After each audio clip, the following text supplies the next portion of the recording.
starters. One out of a million will reach those heights. Always gonna feel that I won't deny that work. Never could die. Look in my eyes, I'm on the rocks. Rise.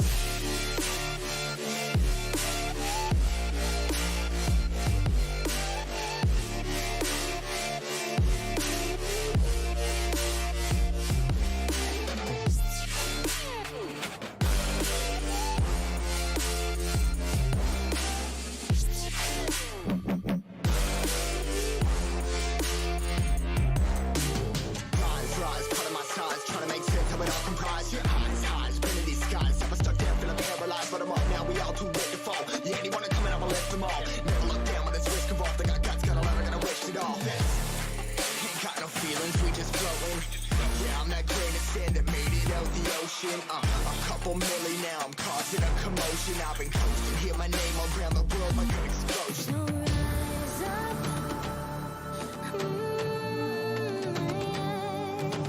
rise up.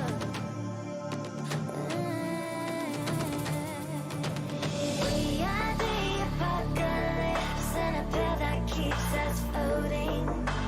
As we fly above the stars, the hype won't scare us falling. So rise up. I'm too great to be landed. Rise up. We're too great to be standing. They never gonna stop us, fly by them like choppers. Better tuck those risks, hold one of my fists, we fire starters. Let's go. One out of a million will reach those heights. Always gonna feel that I won't deny that work. Never could die. Look in my eyes, I'm on the rocks. Rise.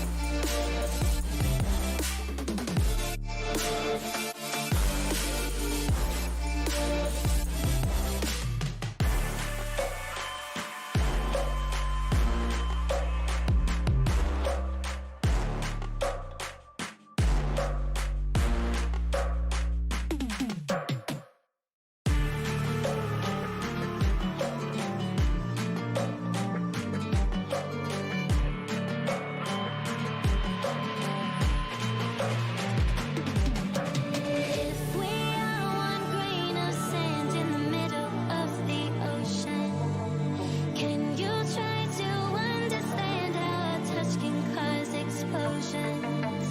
Rise up. I'm too great to be landed. Rise up. We're too great to be standing. They never gonna stop us, fly by them like choppers. Better tuck those risks, hold one of my fists, we fire starters. One out of a million will reach those heights. Always gonna feel that I won't deny that work. Never could die. Look in my eyes, I'm on the rocks. Rise.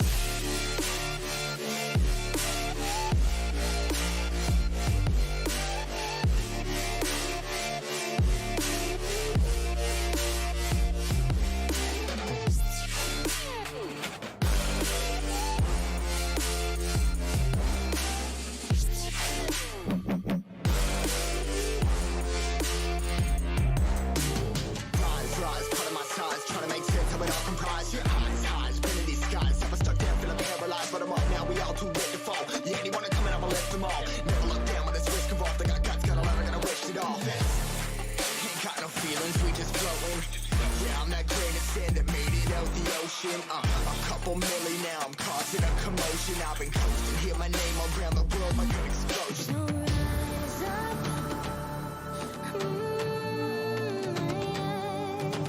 Rise up.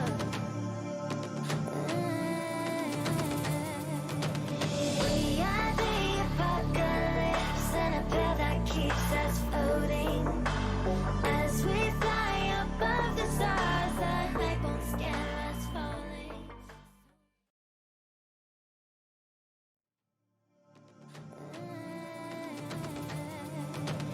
We are the apocalypse, and a pill that keeps us floating.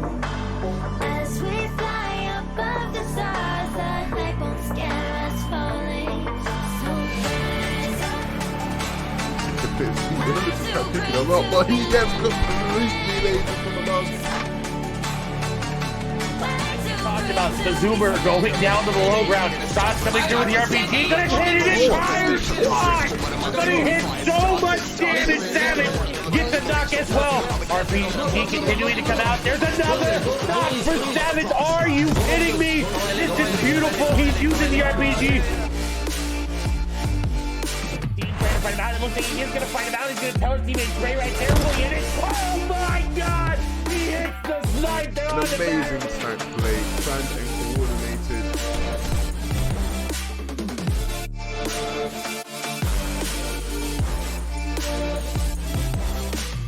Should make it 15 if they pick up the victory. They're losing yet and there's a trap put down. Chapek's taking, oh my God, he's taking Ram is knocked on the low ground. Chapek has the RPG. He puts it down for the victory royale. It's been started taking it home. Hello, everybody. How are you guys doing? I hope you are ready for another awesome set of games here. WarLegend Series Invitational number 2 is about to get underway. Of course, my name is Clay Sailing, and again, I'm joined by 11-2K. I think this time he is on my right, if I got it right. Yeah, I think he's on my right this time. So, 11, how are you? I hope you're doing well.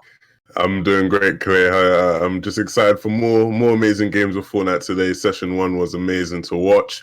It was a great experience, some great games, some great action. Players gone, players, coming in. So I'm just excited to see how it plays out today. How about you? Yeah, I agree. I'm very excited. Always hyped to get to cast, especially such high-level European gameplay. It's so great, so awesome. And like you talked about, players coming in, players going out. And so we're going to go over the format quickly again for everybody that hasn't seen it as we swap on over here. You do see, again, for the first session, only 25 squads were invited. Now that we're into the second session, right? This is going to be 20 squads that placed in that top 20 last time around, and 5 new squads have been invited. Of course, then it's going to go into the session leaderboard. And Levin, break that down for us a little bit. So the series leaderboard, I should say, is sorted by the highest single session scores, right? So for the 20 teams that competed last round, their scores from that last session will be what is counted on the leaderboard right now. Any score that they get higher than that, right, will be counted on the series leaderboard. And at the end of the 6 sessions that we do, the top 25 teams on that series leaderboard will qualify to the finals. Now, the finals are going to be 2 days, 6 games per day, and they're going to have one leaderboard, which will be the decider for the €50,000 cash prize, correct? Yeah, it's going to be awesome. It's going to be amazing. And we're going to take a look here at all of your teams competing as we swap on over here. You'll see a nice, beautiful presentation. Now, you guys got to pay attention to the new players. Of course, we have Benji, Mongrel, Nate, and Wolfies again. We, of course, have Beehive, Chapek's, Ritz, and crew. The Lost Core Gaming, Savin Tux, and Loboom. I think a couple players, because of DreamHack, will be playing with subs, so keep your eyes on that. We'll try to keep you updated as possible. Of course, the D-Mine squad there, G2's Tohai, Savage, Bella EU, and Caxi. Now, I definitely know a new team here, I believe, being, if I'm correct, I believe Camo, Pepper, Riaz, and they may have played last time. No, they played last Okay, time. they played, yeah. It's been a long day over here, 11. Yeah. Who are you excited to perform today? Oh, well, it's difficult, right? Because obviously, some of the teams that were playing incredibly well, I think, are some of the teams who, have some subs, right? I don't think Benji's going to be playing, and Benji was an instrumental part of the reason why his squad came first last session. So it'll be interesting to see. I think, obviously, Svenskana, I'm really high on them coming into this. The Mitra squad, right? They were contesting Anderlecht squad at Sweaty Sands. Now they won that battle in the last session, so I don't think they're going to be contested. So I think they'll be chilling, right? Uncontested Mitra. Yikes! I wouldn't want to face that squad. So looking forward to seeing them compete today. And what squads are you high on coming into this session? Yeah, I'm actually excited because as we talk about the squads that came in, right? It was Hunter, Orc, Podesai, Squawk, Elside, Milwaukee, Mayhem, Az. I apologize if I say anybody's names wrong. Please let me know if you want me to correct it. Amplify, Snap, Miro, and Matso. Magnus, Nebi, Janus, Superior, Jason, Mobetti, and his squad as well. There are a lot of Spanish names, and I do not know how to say them, so I would rather not butcher them. But I'm really excited to see how Amplify, Miro, Snap, and Matzo do. They're really, really good, and they're very, very, very, very calculated in their plays.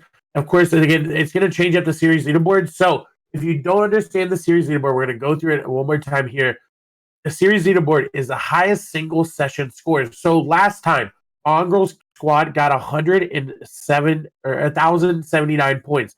So they will currently be at the top of the leaderboard. And as you see, the top 25 squads go through. So if we were to base it off of the last session, the top 25, which was everybody invited, would have gone through. Now, you get to keep your score even if you are not in the top 25. So your score will still stay there. So you still technically have a chance. While it is very, very low and very improbable, you still technically have that chance if everybody just doesn't do very well or something happens. Now, again, it's going to sort the highest single session score. So this time around, if Mongrel it ends up getting only 800 points, right? The session leaderboard, the series leaderboard rather, will still have his 1,079 point on there.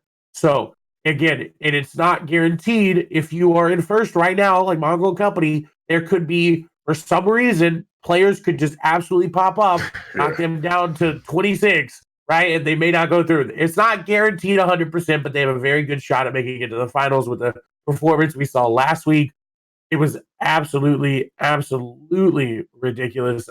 I mean, that has got to be a story. Will they, if Benji's not able to play, will they play as dominant? And 11, you got to think that since Skarna wants maybe a little bit of redemption. Hey, with how talented they are, right? They expect coming first in every event that they play. So, and hey, they didn't play that bad, right? I think they came second, right, or third? Yeah, second. Yeah, they came second. So the fact that we're talking about them wanting redemption and they came second just shows how talented they are, right? I think they're going to be coming in here for blood. They're going to come and try to take that first place spot tonight. I'm really excited to see who, if of any of the new squads, right, the squads that have just been invited into this session, who's gonna, take their stand and say, hey, we should have been here the first session. We're here to stay. I agree, and you said it so well.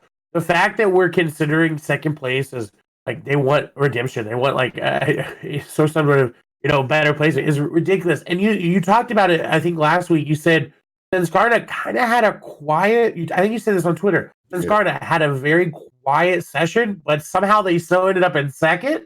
Yeah. So I'm really looking forward to seeing them have a pop-off game. I'm looking forward to seeing everybody. Again, reminder, top 20 from this session go through. So if the same top 20 get top 20 again, they will move on through. If the 5 new squads we just invited don't play well, just move it all out. But of course, we're expecting things to shake up. So everybody needs to play at the top of their game. It's ooh. There's a lot riding on the line. 50,000 euros. Levin, what would you do with 50,000 euros? Oh, you know what? That is a difficult question. There's so many things you can do. I've never come close to even a quarter of that amount of money. So, I think I'd go on a little spending spree, treat myself, treat my mum, treat my family. I'm a bit of a humble guy, so I think I'd look to share the wealth a bit. What are you doing? Great things. I would pay off my student loans first of all. I'd get those bad boys out of the way. And of course, I think I'd take my family on a nice little vacation. Of course, most of these players aren't college age yet, so they're probably saving for college if they want to. Yeah, I'm not college age, so I ain't got no student loan to pay off, fortunately. That's probably a shock to some people. People are going to be like, definitely a shock. Bro, I thought you over here like 21. Okay. Nah, bro, I'm 17. I'm a youngin. I'm a youngin. I'm getting there. All right, we learn something there every day. But yeah, I put it, do whatever they can invest it. We'll see. Yeah, I'm very, very, very flabbergasted by that amount of money. If it ever came close, I don't know what I would do. A lot of these players, though, they're used to earning that time, so we'll see. A squad that I think last session did well, but I want to see again do better. Not that they didn't do terrible, right? Because I can sit here and criticize all day, but I'm still probably 10 times worse than they will ever are. But Tohai and company, I want to see them stick together and stay alive to the end game. Because we saw them have struggles with everybody staying alive towards the end game. And a lot of them just, for some reason, weren't able to stay alive. I think Tohai got sniped a bunch of different times. Maybe it was honestly probably the Levin curse coming on through. But, we'll see exactly how that comes through today. But I'm excited nonetheless. I think WarLegend absolutely doing an amazing job. So I definitely think everyone needs to follow them here on Twitch and on Twitter at WL Fortnite. They also have to check out Levin. He's posting awesome things. He also will post, you know what? I got to start doing it too. He posts 11's play of the tournament and his thoughts, afterwards. So go check him out. Get his thoughts off of the stream. Get him as a chance to collect them. I had to steal that idea. Well, but check him out there. 11-2K on everything. He hosts a nice, awesome podcast as well. You can check me out, Clay Staley, on everything. I am here often on WarLegend. So you guys all know me. I believe the game will be started up here very shortly, but reminder, if you are like, what's happening, Clay? What's going on? Why are you and Levin just sitting here looking at the camera awkwardly? This is the second session of the WarLegend Series Invitational, right? We just had session 1. There's 6 sessions, so now we're in session 2, and it'll be 3. I hope you can continue the rest into there. Again, it's going to lead up to a grand finals. It's going to be on December 16th and 18th.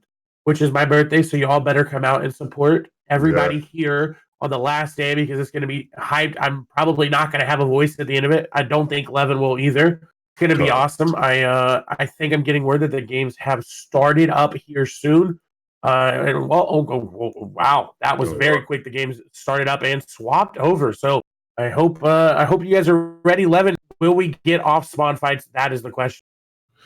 Well, it'll be interesting to see, right? Because with the teams coming in and out, there are 1 or 2 spots where there probably won't be, as many early game engagements. But I think we should be able to spot quite a few here. I know a lot of the people who are streaming, are probably a bit uncontested. So hopefully we can make use of that Spectre client we have. Really interested to see what happens early on at Sweaty. If one of the new teams is maybe contesting Mitra's squad. Would be interesting to see what's happening over at I forgot the name of the Steamy Stacks, my bad, because I know there was some interesting early game fights there. Anything, am I missing any spots here?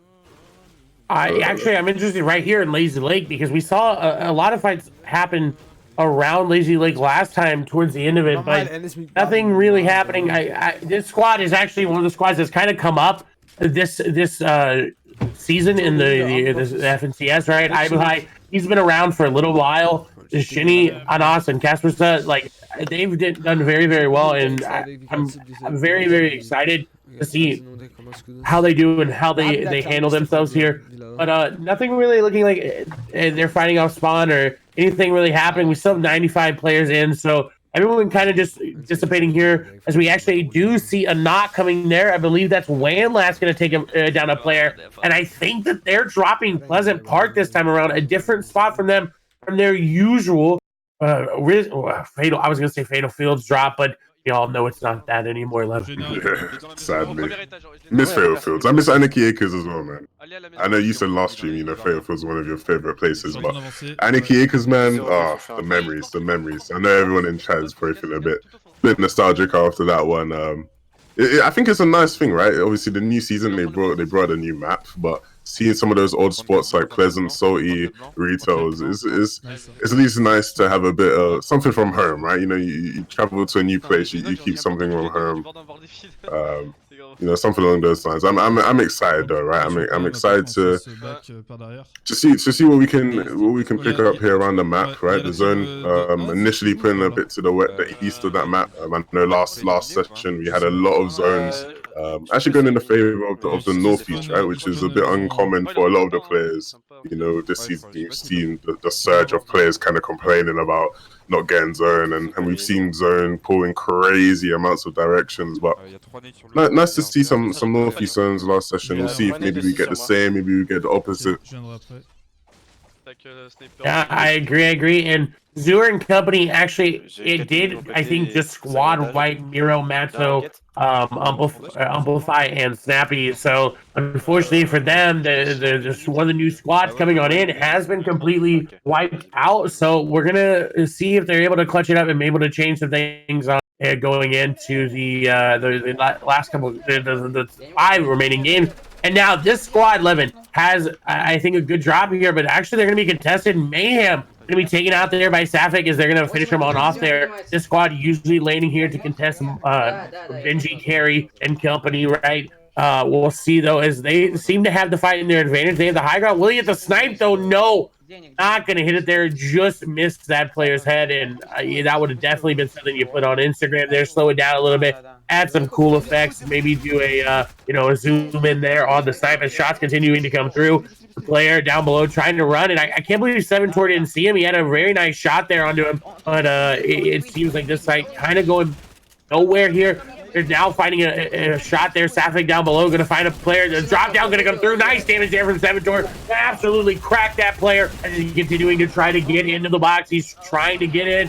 His teammate's going to go down. They're going to knock one no in return, but will it be enough? I think there still might be one player remaining. Sapphic and Oldsy are currently down. It's up to K-Slide and 7-Tor to try to get any sort of resemblance of favor back in their terms, because it's been so good for them. And all of a sudden, they lost those 2 players. They got no mats here. 7-Tor, that's going to come through. He's not in this player's box. They're dropping down. He's going to go down. That's going to be... I cannot see who that is taking him on down.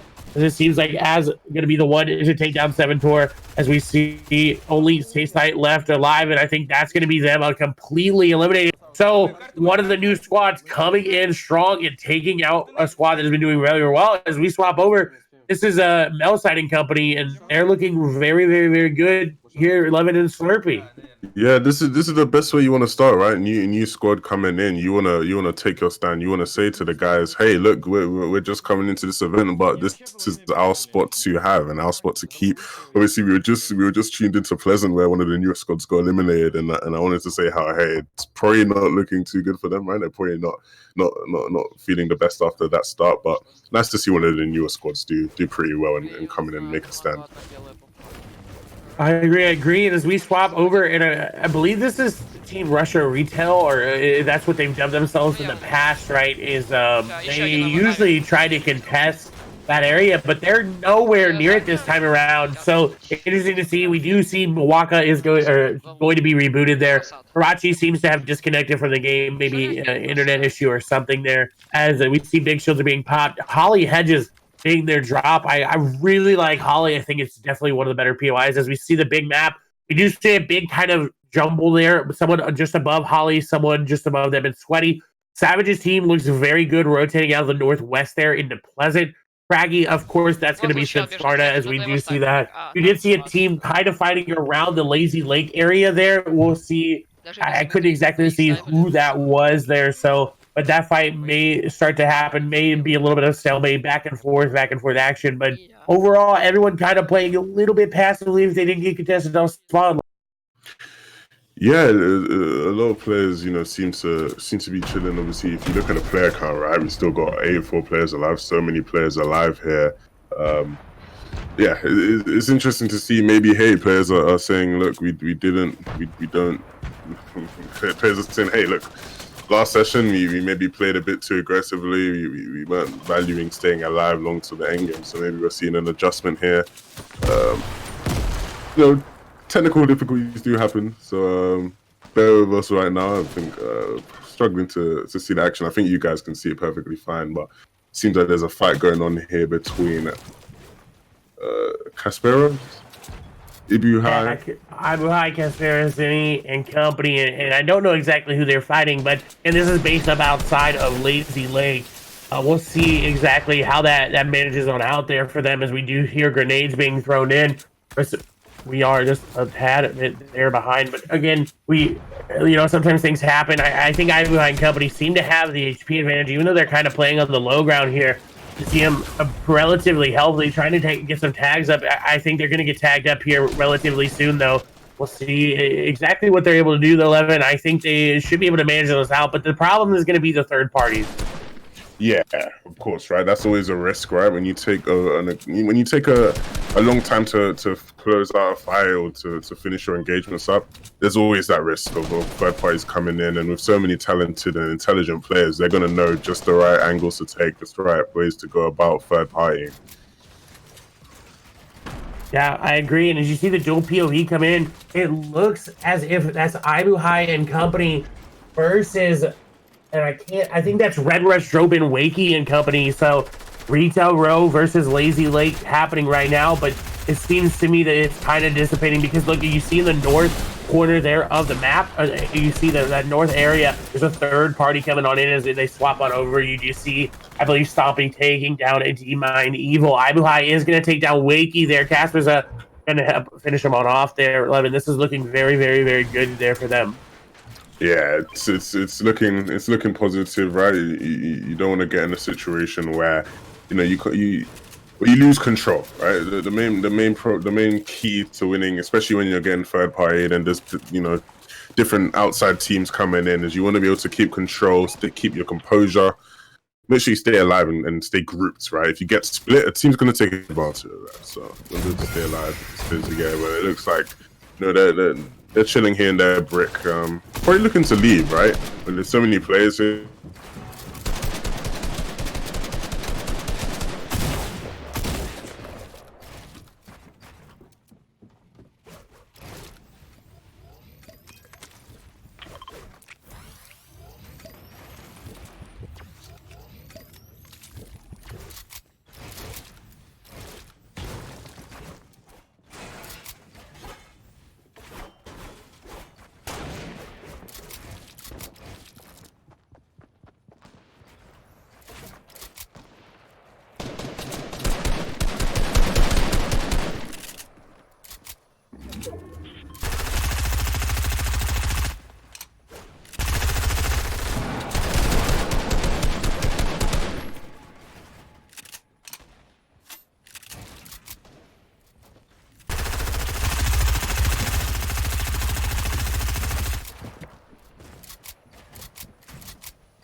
I don't know. I'm. Oh, hello, welcome. We're back. Hello, there we go. You can hear us.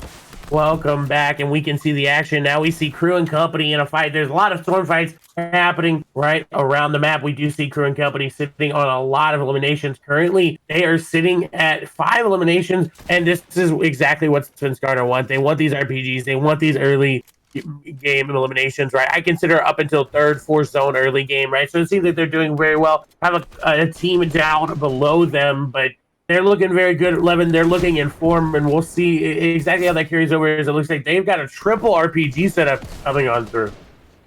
Yeah, look, and they're close to zone, right? So they can take all the time in the world to just kind of pressure this team and force this team to make a move.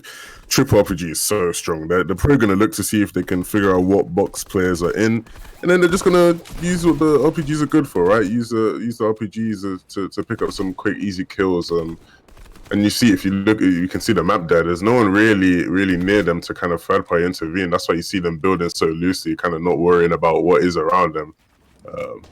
Opting to leave now, taking the high ground, but here's the advantage, right? Now that they're in zone, those players have to move in, right? Ooh, crew just gets sniped there. So change in plan, right? I think the plan there was that they'd move into zone and kind of just hold those guys, stop them from getting in, because they're on the edge where they're just not in yet. But obviously, crew getting sniped kind of puts a dent in that plan, and now the team is probably the opposing players are probably going to be able to get in a bit easier. As we see them starting to try and crawl in. Yeah, and that definitely puts a hamper on their plans. They do pick crew back on up. They do have a bandy cannon as well, so you'll see him start to heal them on up here. But overall, they're looking very good. They need to finish this quickly. Luckily enough for them, they do see a lot of we personally see a lot of players already rotated into zone, so not really going to come into the third party. Rit's going to hit a lot of shots there with Chapix as well, but now Chapix going to be knocked there. That's going to be by Aqua. That's going to be huge as we swap over to Beehive. He's trying to just get some pressure back off of his squad. He's trying to be the one, hey, I'm going to go ahead and hold for you. Crew going to return the elimination there onto Aqua. They're going to pick up another elimination, currently sitting on 6 right now. That's going to be so big for them. This game looking very heavily towards Finscarna as more shots continue to go through. RPG going to come through, but Beehive going to block it on off there, or it just luckily enough missed them. Again, they are inside his zone, so they can sit here and do this, but again, it becomes a war of attrition. Beehive, no RPG ammo. I don't know what Crew and Chapix and Ritz have, but I would assume it doesn't have a lot. Wave, Janice, and Magnus going to go down there to Airwax there. So that squad continuing to do very well here as we swap on over there. They're holding him on the outside of zone. Airwax trying to get some shots there. It looks like Hoppy there did not connect. I think they may be playing with a fill. Again, a lot of players at DreamHack. So see how that shapes everything up as we see a lot of eliminations coming up through. Savage and company are going to be eliminated as well. I believe Chapix and them did just take them out. So a big eliminations. We see the wall replace trying to go through here for Airwax. It's not going to come now, a little bit too late. It will come. The edit is going to come through as well. That player getting fancy within. That might just be his life. As no, none of the shots do go through. That player whited. Yes, they are going to go down there. I could not exactly tell you who that was, but a very good easy pressure elimination there for them to get that player. And we do see little Timmy L2 going to take down Pay1K and company. So a lot of elims coming through here, and a lot of players who we thought were going to do well into this match are getting eliminated very quickly. Yeah, so it was just a massive change of pace, right? We saw at the start of the game, the early part of the early game. Players, taking it a bit slower. Obviously, you have the early game fights where players are contested, but in this mid game now, like people stepped up the tempo, and some big names already wiped out here. So looking at the zone, obviously this side is a lot more congested. Obviously, if you see the players up on that northern side, pretty free rotations for them. And if you're a player not on that side, you're looking at contesting another team while rotating. But back into Crew's squad here, and tags coming up on them. Like we said, more eliminations to their total, right? They're now sitting at 9 eliminations, and knowing these guys, I don't see that ending anytime soon. They're pretty competitive guys, right? Speaking to Chapix, he's someone who's always hungry for kills, right? One of the better fraggers we've seen, one of the best solo players, and with Crew, his long-time duo, his long-time teammate, sitting with 5 elims and him on 3, I'm sure the teammate rivalry will mean that they're both going to try to compete against each other and see who can pick up more eliminations by the end of the game. I definitely agree, and look at the way this lobby is shaping up. I mean, we see all of the players to the south. Chapix and company are the only ones to the north, and as we can see across, that's the MCES squad. all the way across there. So the zone gonna pull north, and this is, I literally just talking about, they're the only ones here, so they're gonna be very, very good to just continue to rotate on through. And high ground, easy peasy lemon squeezy, they're just gonna build up. We will see the MCS squad start to rotate in, but this high ground is going to be theirs, and they're going to have to see a lot of players rotate out the mountain here. It should be an easy elimination as Crew tagging up the MCS squad as they rotate in. This looks like a couple of free easy storm tags. We won't see storm surge until moving, as we are 2 below that threshold. We do see Mexi though going to take down Rezumi as Airwax and company taking down more and more players. This is looking like a Svenskana victory right now, Levin. Yeah, they had probably the most free rotation ever. They're able to just sit here and pick players off, right? They looking at that zone, everyone's rotating down the hill towards them over the river, and you know the river's never easy to get through. And look, you see here just constant pressure, constant tags. You see Kinzel picking up a kill in the kill feed onto each other. We see two big squads going out here, but this is great, right? And Dretta's squad, you know, they picked up Mexi to fill in for them, but getting completely tagged up here while trying to move in, and I'd hate to be a player rotating into this right now. Rotating into Svenskana, sitting on high ground, not a fun thing to do at all. Not a fun thing to do at all. We do see, I think that it's either Mitro or Provoked are going to get elimination there. BM actually going to go down to himself. I don't know what happened. It seems like he disconnected there, but that's going to be very, very big.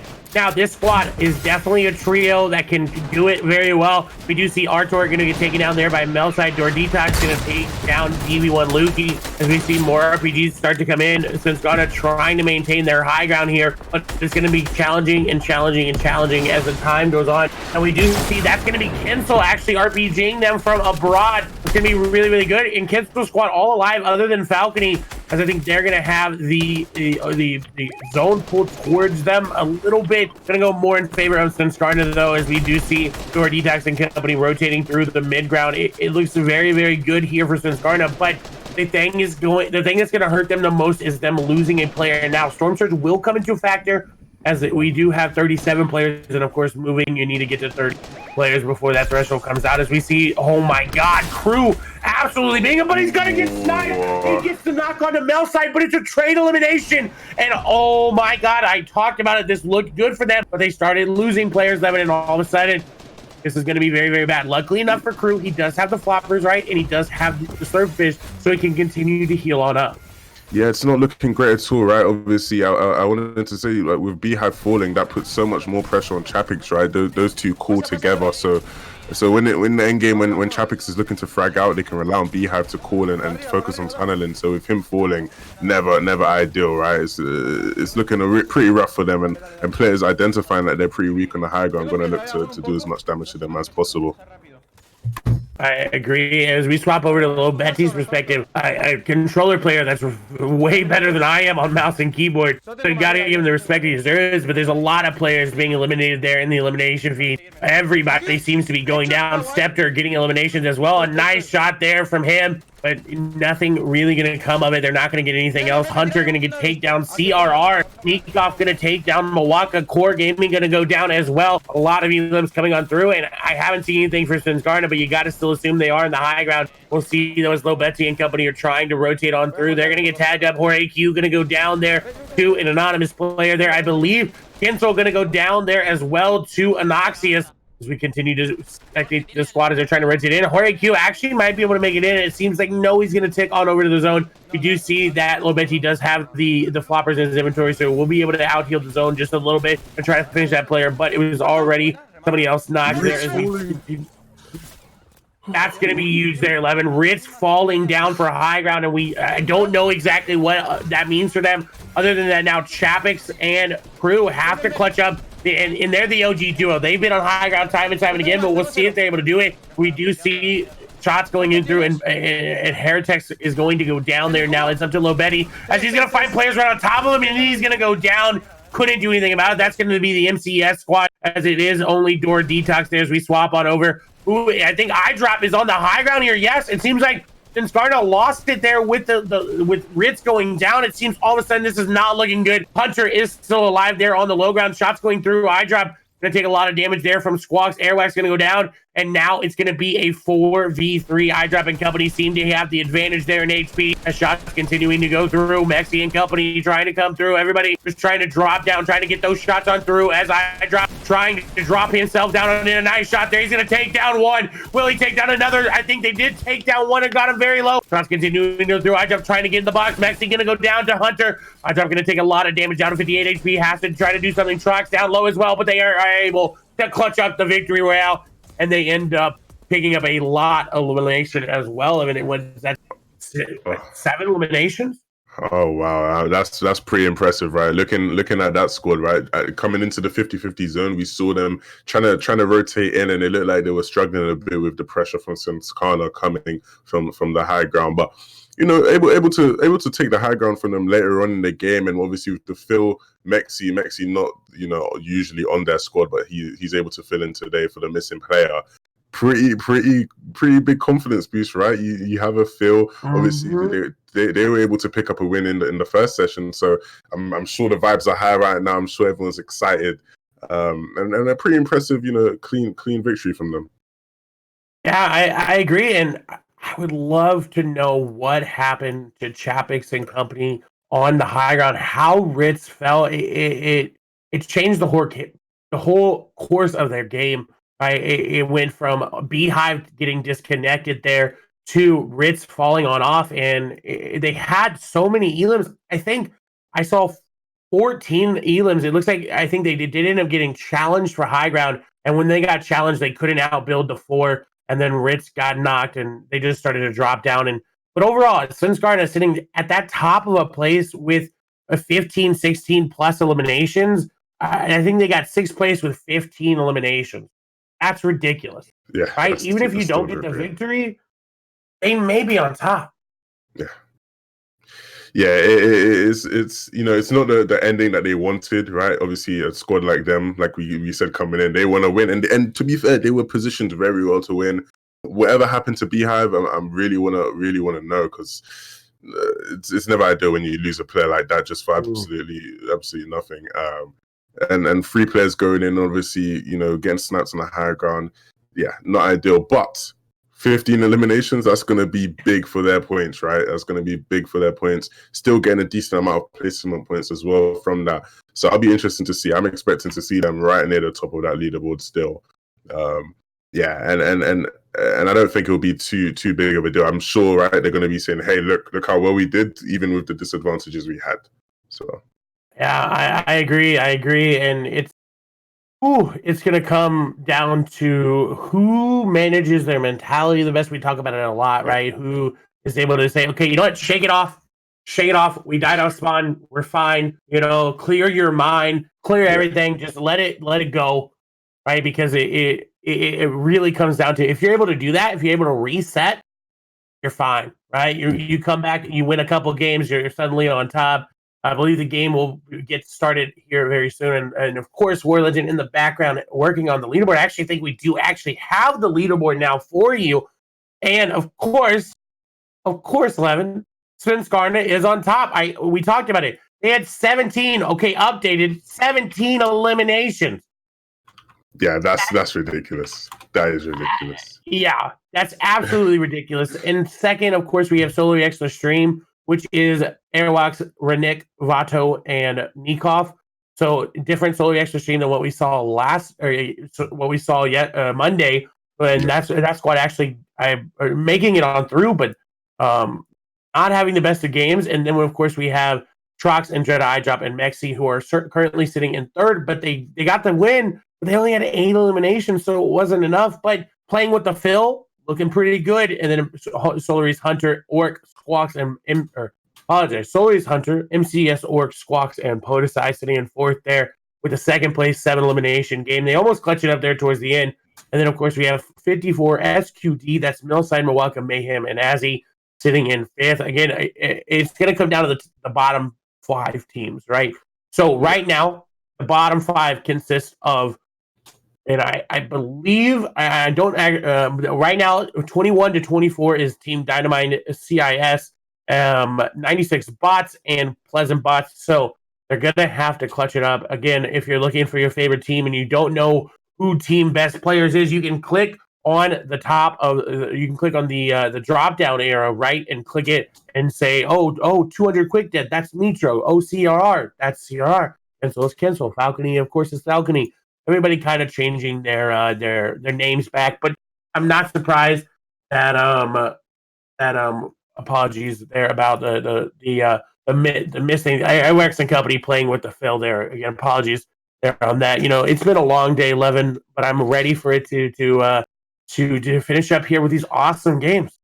Yeah, there's a bit of, there's a couple complications here and there, but you get that time, right? Nothing to be disappointed about. But when it comes to the gameplay we're seeing, definitely nothing to be disappointed about, right? So we saw so much aggression there, so much teams being held, teams trying to force their way in, taking different fights. I'm interested to see what happens at Pleasant Park, right, with the newer squad, if they're able to come back and say to Zero Squad, hey, look, we're not going to take this, or if we go back to Slurpee, are they going to be able to continue all of these different drop spots? Because that's what determines a lot of this, right? Certain teams that we expected to do well in session 1 didn't do well because they were losing their early game fights, and that's the most important thing. If you can't fight early game, you're not going to be able to get to the end game. So be interesting to see what happens there, and I'm interested to see if there's a redemption in this just game itself for Svenskana. Obviously, being at number 1 with so many eliminations, I'm sure they're going to be frustrated that they couldn't pick up the win, because I'm sure it would have been fit into how they played right throughout that game. But yeah. Unfortunate to see that. I definitely agree. I think I think they went out at 6th place and they had 17 eliminations, and when they went out, there was still it says, I think it said, like, I could not remember, like 12, maybe, I think 12 other players in that lobby, and there's no doubt in my mind they would have at least picked up 6 more eliminations. So again, we talked about it, a little bit of a redemption day. They wanted to make a statement, and they made a statement already, right? They did very well this Monday 2 days ago, but it wasn't what they wanted, right? Svenskana is always on the hunt for that victory, for that first place, and they want to make sure they dominate. And I'm going to be honest, right now, 11, they're on pace, if they keep this up, to beat Benji, Mongrel, Nate, and Wolfie's score from Monday. Yeah, I'm sure that's what they're going for, right? They want to completely wipe the floor of the competition. Obviously, it's nice to also see that the Soli / the Extreme squad, kind of having a hot start. Obviously, they had a pretty hot start this Monday with Skype popping off completely in game 1. Obviously, he's not here to compete today, but hopefully their Phil Rennick can fill his shoes a bit. Obviously, pretty difficult task, right? Trying to fill Skype's shoes, but I'm sure he'll cope fine, and hopefully we can see them be more consistent over all of the games rather than just starting off hot and finishing cold. I agree. And one squad we're going to have to keep our eye on as well, Ibuhai, Shinny, and Austin Casper's, because now I'm looking and they are getting contested at Lazy Lake, and they had it free previously. So we'll see again, if Off-Spawn Fights is the name of the game, who is going to pick up the early eliminations, the early tags. As we swap over here to Ibuhai's perspective, we will see that he hits an early shotgun and a big pot. That's going to be really good. It's going to give you the overall effective HP advantage if your team finds more shield as well. Seems like Casper's going to have a player on top of him. Ibuhai trying to come on over. Casper's getting tagged down about 75. Oh my god! Nice beam there onto Matzo. And so Miro, Matzo, Amplified changing up their drop mid-tourney here. It's going to cost them maybe some points here, as we see Ibuhai is on top of another player there. That player trying to get lost.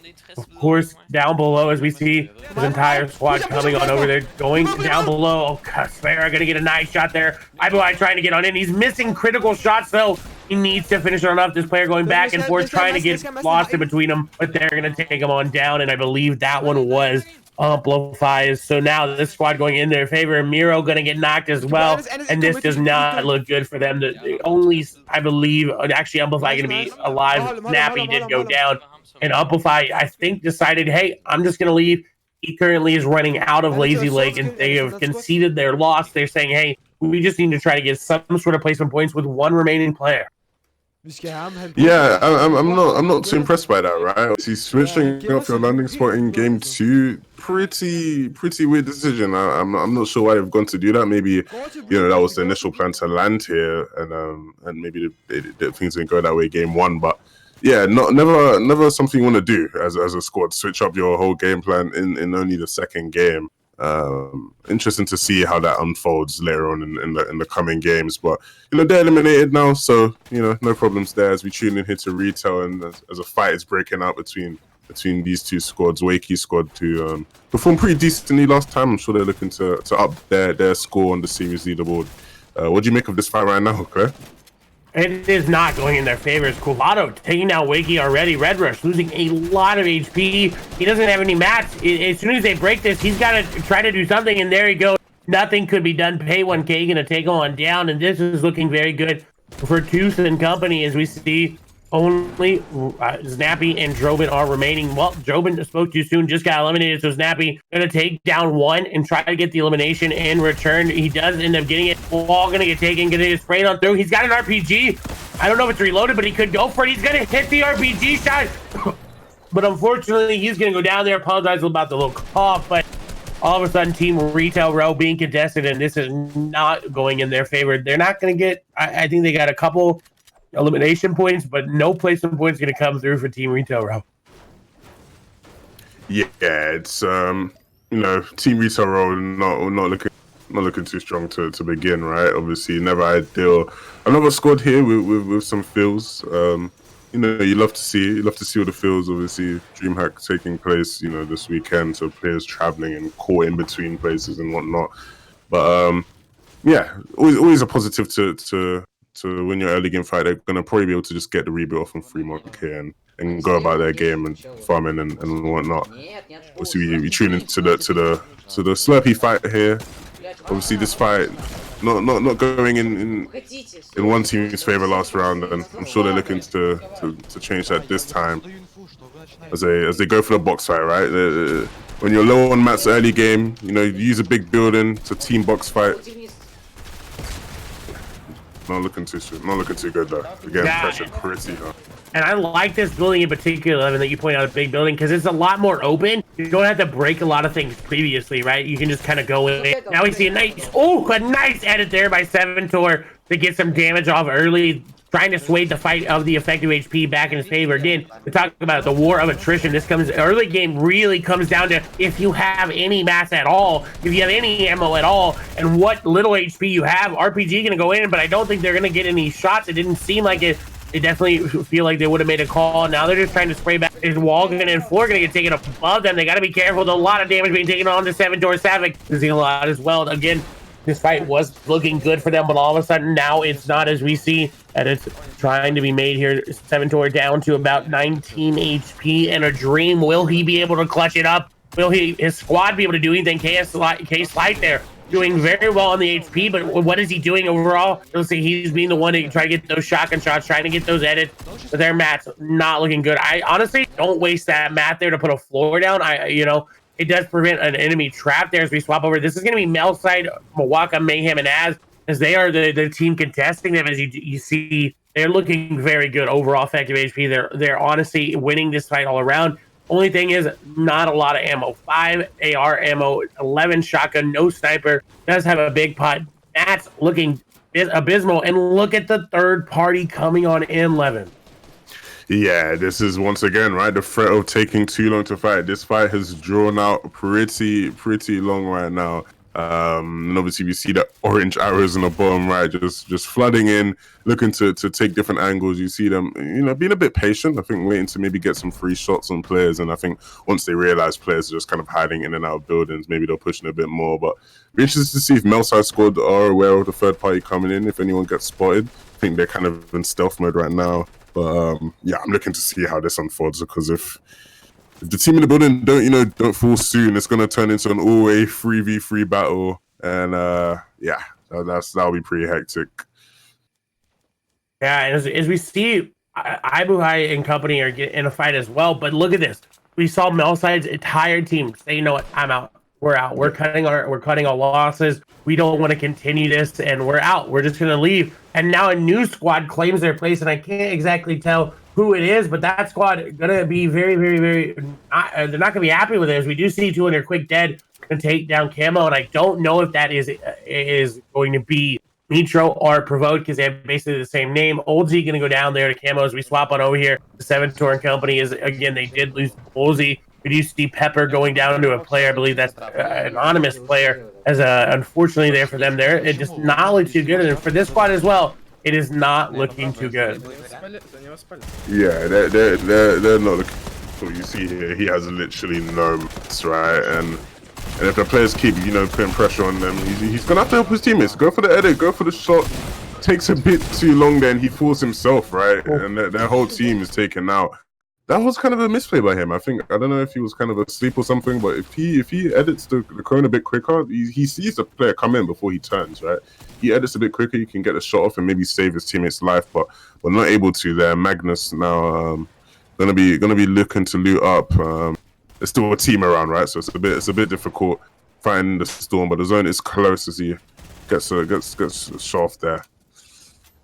And then we talked about Melstein and company backed out, but they immediately realized, hey, we can take this fight. We hear shots going off. We hear players boxing on up and trying to heal, and so we can take it. They do have the numbers advantage, right? But Nebby and Magnus and them are playing like they have four players. They're playing high ground. They're not hiding in their boxes. They're not trying to bait you down below. So they're playing very, very well. The only thing is I hate storm fights. I hate singing. I think a lot of players hate it. But unfortunately, at Slurpee, because if the zone is this close, you can storm fight because you have the output drains there, right? That are constantly outputting shields and HP. So this is why I think a lot of players tend to take fights around this area.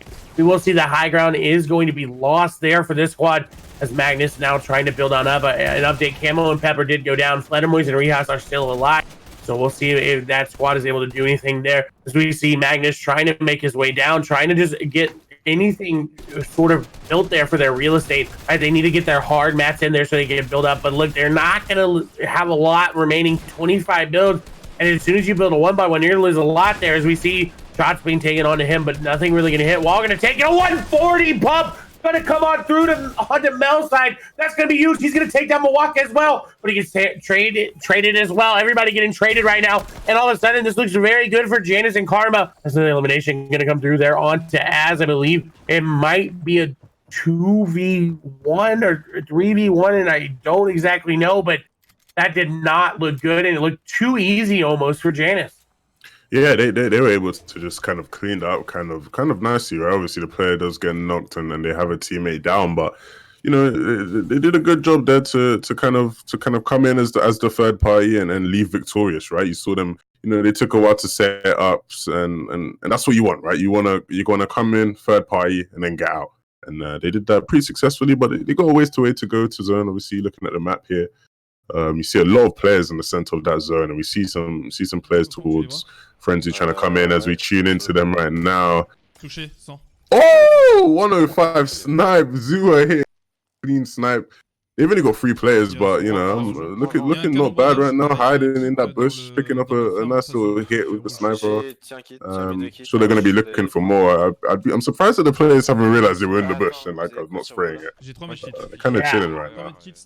I'm surprised by that as well. Right? You normally hear a snipe from a bush, and you kind of try to just all spray it. As we see Teak going to get knocked there by Nikov. And the thing is he's zooming in here, but he's actually seeing that you have to be a little bit further back, because if it looks a little too clear for you, you will be seeing zone not going to go in their favor. So we'll see if they continue to sit here. The advantage, of course, always being that you do not waste any mats there. They do spot out a bandage bazooka, but I don't think they're going to need it really at this point in time, as zone continuing to close in. They are above Storm Surge, so we will see it this time around. First time we've seen it this early on. We do see, I believe, players going to be rebooted again. That just being, I can't see it because of his language there. Now we do have a team that took over the entire bridge. Svinskarna is nearby on the other side of that team. So you have Zur on this side, the bridge team, and then Svinskarna on the other side. Svinskarna is still looking very, very good. They're actually only one above Storm Surge on Svinskarna's side, so gonna look to see if they can get some early tags. Of course, this mid game is kind of where Svinskarna has been known to dominate. Levin, they've been getting a lot of mid game eliminations, and they're currently, I think, sitting on 0 right now. Yeah, I'm sure Storm Surge is going to encourage them to kind of change that. Obviously, we see the nades coming in here. They get some tags, not able to get a knockdown, unfortunately. You see Zero just going to try chucking as many more as he can to try, maybe finish up the job that they started. And they get the knock. You hear them calling, and that's just going to be motivation for them to keep pushing in. Yeah, and as they get a knock, in turn, Chapix and company get a knock as well.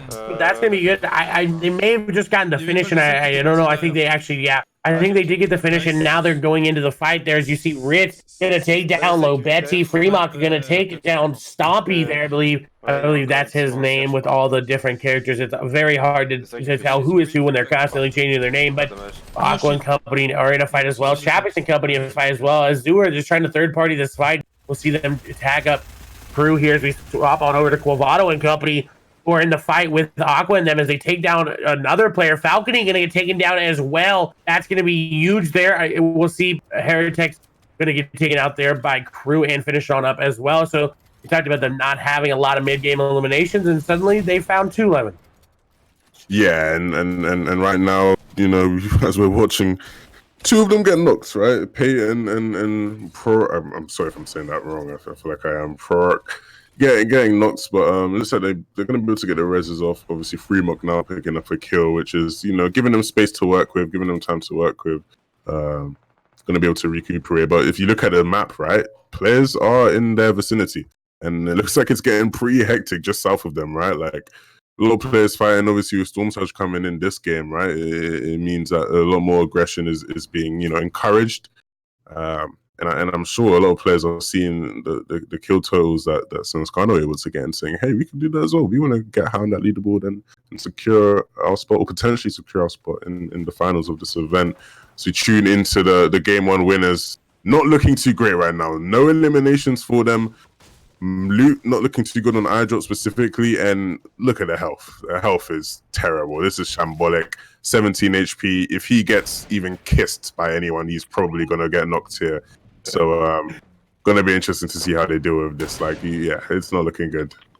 Yeah, any sort of wind blows in his direction, he's gonna go down there. And luckily enough, I think iDrop and them learned from Flick's error the other day as harpooning the supply drop. So I don't think they're going to make that anytime soon, as we do see Mwaka and Melside, we're trying to say their names together, going down there as CRR and company are picking up a lot of eliminations. Is everybody getting a lot of elims right away. Fletamoy's going to go down there, and I think that's going to be their squad eliminated. No, Rehouse is still alive there for them. Crew going to get another elimination there, this time under Door Detox, finishing off that squad. As there's going to be a lot to work with, but iDrop and company inside his zone, but they really need to do something. Now, I was informed, so if we do see 200 Quick Dead in the feed, it is going to be only Nitro, as Provoked is going to DreamHack, so Mateos is playing with them instead. And iDrop getting whisked. Oh my god.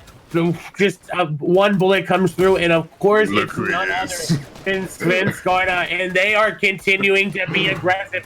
They know they have the advantage. The res is going to come through here, but it's not going to be enough. He gets more HP this way than he had before, trying to box his way on up, but Matt's going to run thin. Mitro going to get another elimination there onto Cubics. I think that feed a little bit behind there as Tohai was picked back on up there, but iDrop managing to get picked back on up. He said, you know what, guys, I was just getting more HP. I didn't have any other ways. I had to get myself knocked, and you know what, I wanted that bonus 12 HP. Yeah, that was a serious misplay from him, right? Because he just didn't build the waters, right? And let's say they're not able to, the one player down, looking too good. Yeah, very fortunate to be able to survive, right? When you get killed by a squad of that, talent, you're gonna be lucky to come out alive. Yeah, iDrop not looking good at all. I'm no pro player, but I think right now with him on 30 HP, I could take him. No. I feel like I could probably take him in 30 HP. You know, I'd say 30 HP. Definitely you could take him as we swap over to Savage. We were trying to get some grenade tricks happening there on them. I do believe that Kinsel, Mitro, and CR did go down to the feed from what I saw, but I'm not too sure if they ended up getting picked back up. I'm not too sure about that. We do see that Belly U finished off a player there, but that elimination going to go over to somebody else. You see Jorge Q, Siberia Jake going to both be knocked by Explode. You got to either think that's an RPG or grenade trick. Is a Savage and Company who's doing very, very well this time around. They're staying all alive together, and this is what we wanted to see going into 4th, 5th zone. They wanted to see them all together, so they're looking very, very, very good going into this. But we'll see. Zone this side, a lot more west spaces are open. Savage trying to get a snipe, but I don't think it's going to connect there, as we do see they're getting tagged on up. Y going to go down there to Scepter and Luro. Rippa going to go down as well. Tohai going to take down Little Timmy L2. And that's going to be some pawn there. And a nice snipe by Savage. And the follow-up on the Rezumi. And he's finally redeemed himself from Monday with the snipes. He said, Clay, I got to show you some more action there as they're trying to get these eliminations. They're just going to continue to just spray to their heart's content as these players trying to take a 50-50 with the Bloom battle. But it's Savage. You know what? He's basically got aim like a controller player at this point. You don't want to take the 50-50 against him, and he is going to pick up that elimination. I think I saw the siphon effect come on through as Rezumi going to be eliminated there by Nikov to finish him on off. Yeah, pretty nice side there from Savage. Obviously, one of the most talented players in the EU with that snap hand, and yeah, that's why you know they're fortunate to have him, right? You know he's going to pick up them frags for you. Obviously, these guys typically known as the placement masters, so being able to come in and have Savage pick up nice eliminations for you, easy 3 points is always a plus. I agree, man, and that's why at one point they named themselves Boomer X Zoomer. Is they give the Zoomer all the stuff they want, and they say, hey, here you go. And as we swap over to MCS and Company, they are throwing some grenades, trying to get some nade tricks there onto Janice. I don't believe they're going to get the elimination. I couldn't tell. It doesn't seem like they did. Janice able to make it out with a literal sliver of HP. This man starting to look like I dropped there, and as Janice is going to get taken out there by bad snipers. So a whisper in the wind there going to take him on out. Now, a squad that is doing well, but they are playing with the fill, is going to be Low Boom and Company. They did very well last time around, and they're playing with the fill as we swap over. Okay, what? Suddenly, the squad that has is in utter shambles, has high ground, is going to have the zone pulling to them. This is ridiculous. No words. I can't. I don't know. Like, how do you end up here? But the problem, I don't have much confidence, sadly. As much as they did win, look at their health. Their mats don't seem to be that incredible, right? Like, they've still got quite a couple of zones to go. I'd be interested to see if they're able to make a play out of this. The fact that they're even here is pretty impressive in my eyes, but looking for a little 2-time back-to-back victory. If they can with Mexi as the field, that would be incredible. And Rich is going to be knocked as well. So, and finished on off. So, this is looking good. And we talked about Toei and Company. He's going to go down. This is shaping up very well. We do see Caxi going to go down as well. As we swap to the POV, we do see the MCS squad in the bottom right. They're trying to get in. Mexi going to hit some shots there. A lot of players still just alive. No one really ultimate low.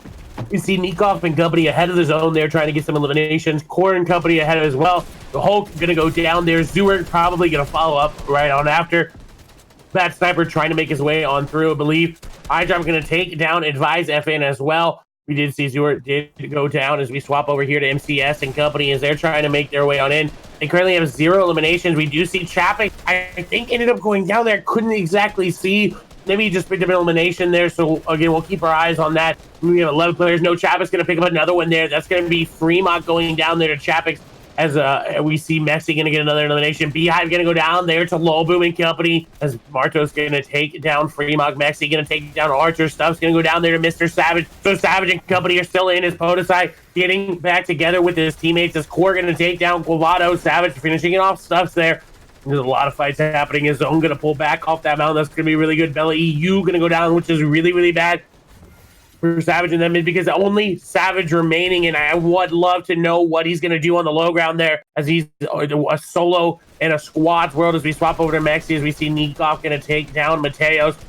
Savage against still alive on the low ground there. That squad sitting on 3. XC and company. I had literally zero confidence in the fact that they were going to keep high ground into moving, but suddenly this looks very good for them. They don't have a lot, though. They're going to have to make it work, as we see Loboom going to take down a Nas. Iboy going to go down to iDrop.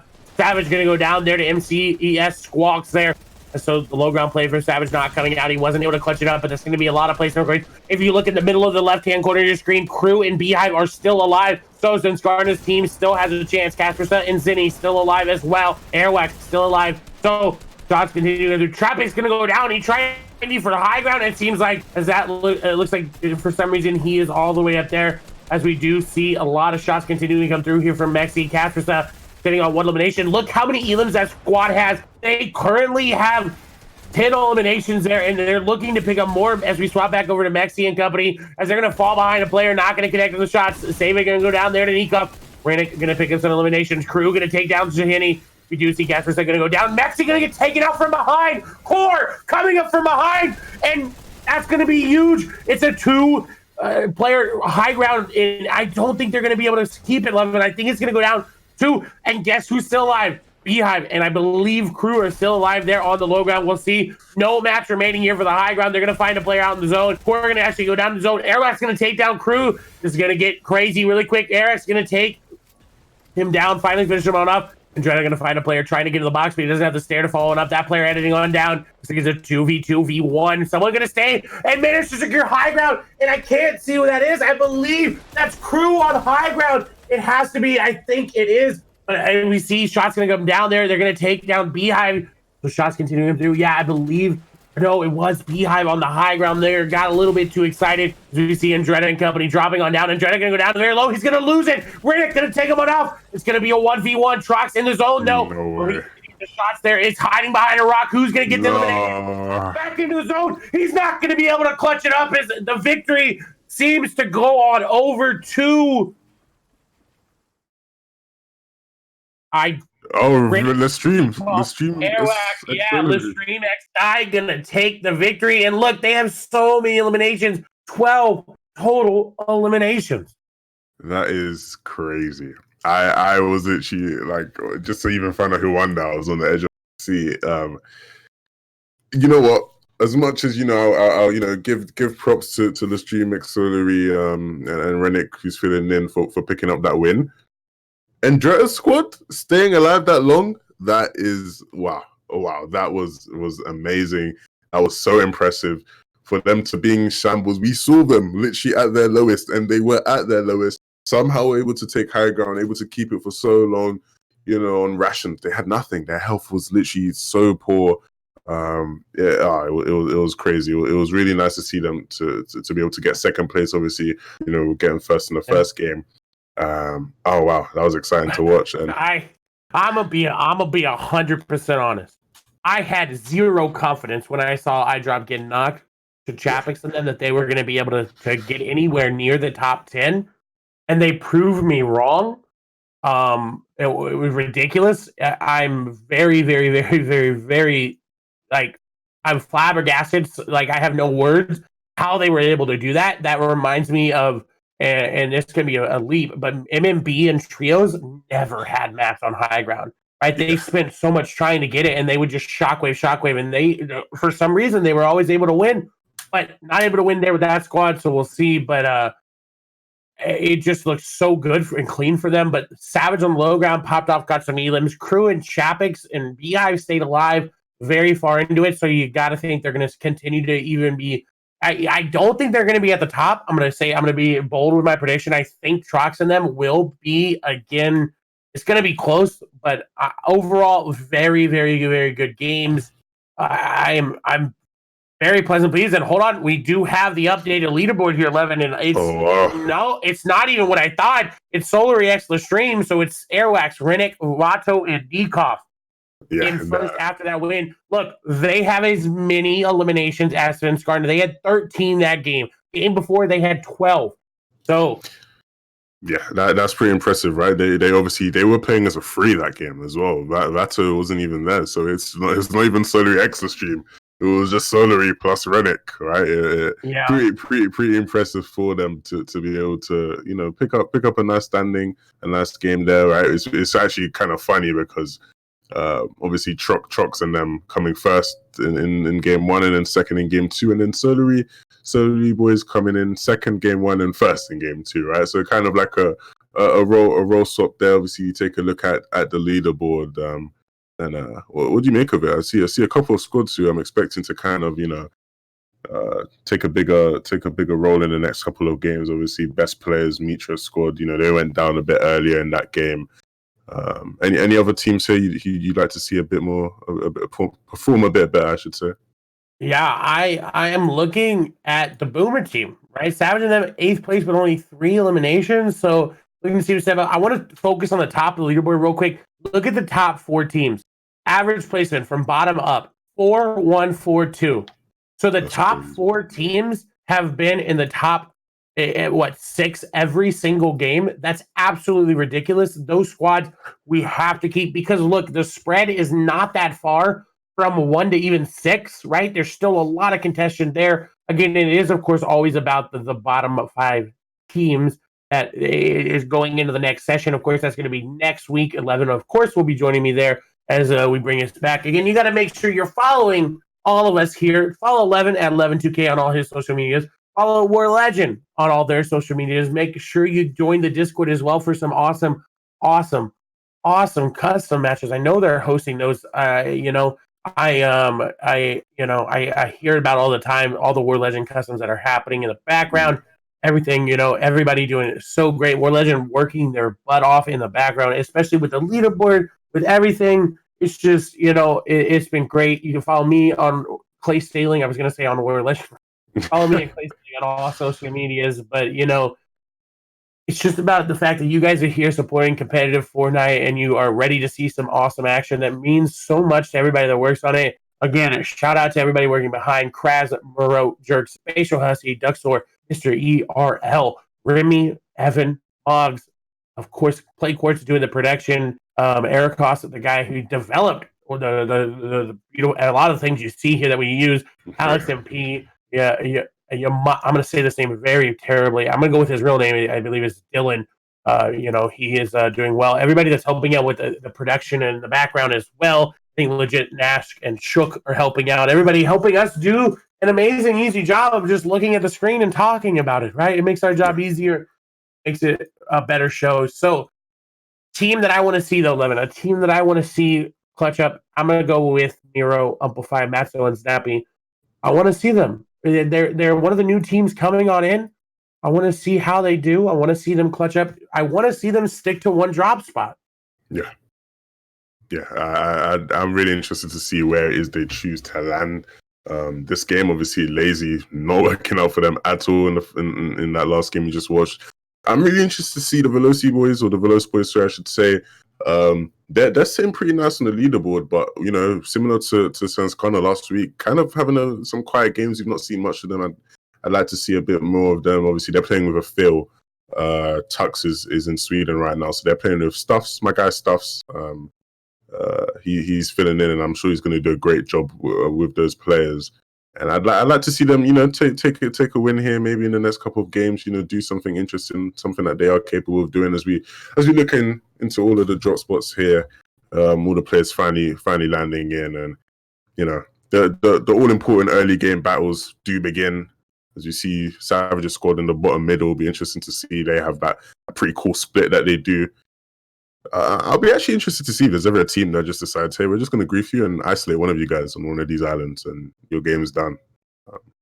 Yeah, I'm very interested to see that. And a thing to note as well, Matzo, Snappy, Miro, and Amplify are going to a Shanty Shack log jam drop, right? This is by Slurpee. They're all kind of dropping together. They actually decided to completely get rid of the log jam drop. So that'll be interesting to see another team down in Slurpee.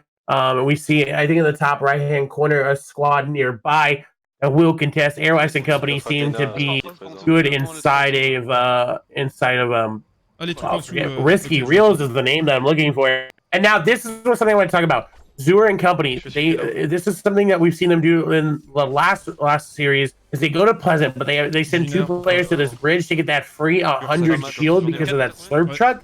Yeah. But the only thing is if a squad drops there unknowingly, they're gonna get caught out and they're gonna lose early engagement. So I definitely think they only do this if they're not contested. So we'll see if that phases out for them. As we swap over to Pepper Camo, we have some Fleddermoys, another squad that hasn't been doing very well. I believe they've only gotten some place in points. Their first game they did they got a 1 defeat, 22nd place. Second game, then they got 2 eliminations and 17th place. So not looking good as we see them just trying to get some early tags there with that AR and the grenades. Rios going to get taken down very low here. This fight continuing to draw out. You see 2 players not with them here inside of Holly. This is going to cost them early game tags and really could have swung the fight in their favor. Yeah, right. They're looking to just kind of make sure that they win disengagement for one, right? Obviously at Holy Hedges, you know, there's a decent amount of loot here, but you don't want to have to share all of it. You want to be able to make sure that you have it all to yourself. They're going to look to farm up, get as many mats as possible. But I'm not sure if they know that this team outside is leaving. It looks like the Heretics guys are looking to maybe leave. I'm not too sure. This is one of the newer squads, right? Obviously, they were one of the newer squads to session 2, and they're obviously looking to make a stand there. So I'm sure they've decided, hey, let's loot up. And let's get out as quick as possible. We don't want to grief ourselves. We want to make sure that we are here. Obviously, they're sitting in 13th place right now, which you know, middle of the pack's not too bad. But like we said, you wanna make your stand in this first session you compete in. I agree. And we swap over to Retail Row. This is going to be another big fight that is going to happen between Team Retail Row and Quavado Pate 1K Kuroko. And apologize, it would be 11 say that incorrectly. Reach out to us, we'll correct it as best as we can. And Fremont there, I like this. They're kind of split, and if you look, they kind of have the same split going on. They have 1 player on the further side, and the other team is matching that split. And then the 3 players kind of grouped up on one side as well. So a good split going through. None of them really have the opportunity to get picked off unless they get grenaded. So a lot of grenades going through, a lot of investment. Zone is nearby though, so this investment can happen because they can farm back up extra mats. They can farm back up extra anything, but they can't get those shields. They can't get those valuable resources, things like that back, because by the time that they do, right, the map's already been looted. So again, another fight that is going to see who's got the better loot, who's got the better aim, and who's got more, just honestly more loot. Yeah, right. This is the problem sometimes with contesting a spot, you know, like retail, where, you know, there's a bit to farm, but you know, the way you split it, the loot you have, kind of, you know, it's all RNG based, right? You gotta just hope that, you know, you secure as much loot as you can. You know, you wanna split your landing so that, you know, you have the most amount of loot, so you have the higher chance of having weaponry fit to kill the opponent. And obviously, only landing at these shops here sometimes is dry, right? And it's kind of worked out for them. They don't have too much shield, but their weaponry is not too bad. And they've been able to farm up a bit. Obviously, Cavada not looking too good on mats, but he's going to look to pick that up while he's running towards the players. Interested to see how this fight unfolds. It's gonna depend on a pick, right? And you see him here looking for a pick, looking to get some early damage off, building up, trying to close the angles of any players in that direction, but. They might look to isolate this player as he runs away because he seems a bit split. Yeah, I don't know what to make about this. This is a pretty slow pace right now. They've got to be careful, right? Obviously, not to get picked off. Nobody needs to make any solo plays. They've got to just kind of stay together and make sure that they take the fight as a team. But yeah, pretty much a stalemate right now. I agree. It doesn't seem like much is going to happen with this fight as well. As you see, 91 out of 91 players, no one has been eliminated, right? No one currently out of this game. We do see that it's going to be a Storm Surge heavy game. Everyone playing passive. They said, you know what? Yeah, they realized, like, hey, we can do this. This is a lot of stuff on the line, especially for the squad that just came in.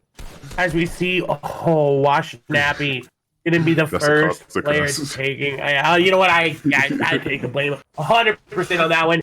I believe his squad is they're fighting over there again near Slurpee. As it looks like Y going to get traded on back there. You see in the bottom right or in the bottom left corner of your screen, those arrows are going at it. Look at how congested that south side. Well, I would say the western hemisphere of the storm is. As we do see VHV stuff's going to take some damage as well. Now Snappy will take on over there to Crippa, but we'll see as we swap over to Belvi's perspective here. I believe they're in the woods nearby, but again, I think I definitely curse some of those players there to be the first couple people eliminated. Yeah, that's it seems like the caster curses, falling into your hands for this session. Obviously, I suffered the same fate in the first one. So my advice for you both to just probably try speak negatively so that it's in reverse, right? That's how I dealt with it last session. As they tune into this squad, I think Provoked isn't there, so they're playing with Matthews, if I'm saying that right. And he's a talented player, so I'm sure he'll slot in just right as we pick up with Kuriashi's squad here. Obviously, he wasn't here in the first game. He had a problem, but obviously, this retail squad, they love retail. It's in their name, and they're gonna look to try and win this fight here. What do you make of this right now, Clay?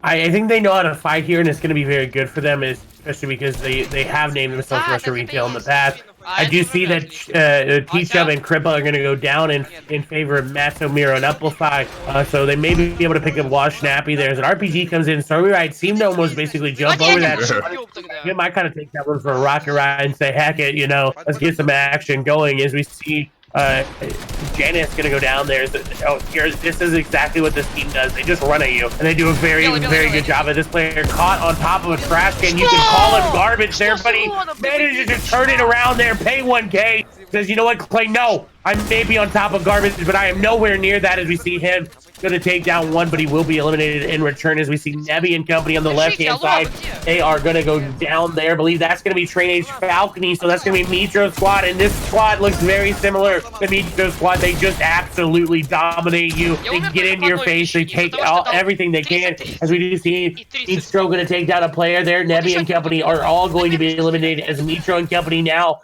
have to deal with the third party. As it's Metro and CRR are currently down. It's going to be Falcony and Kinsel's drop. They're trying to stay alive here as the grenades are coming on in. This is the consequence, though, 11, of playing this aggressively. And look who it is. It's Bella, EU. So Savage, Tohai, and Caxi are right behind there. We'll see.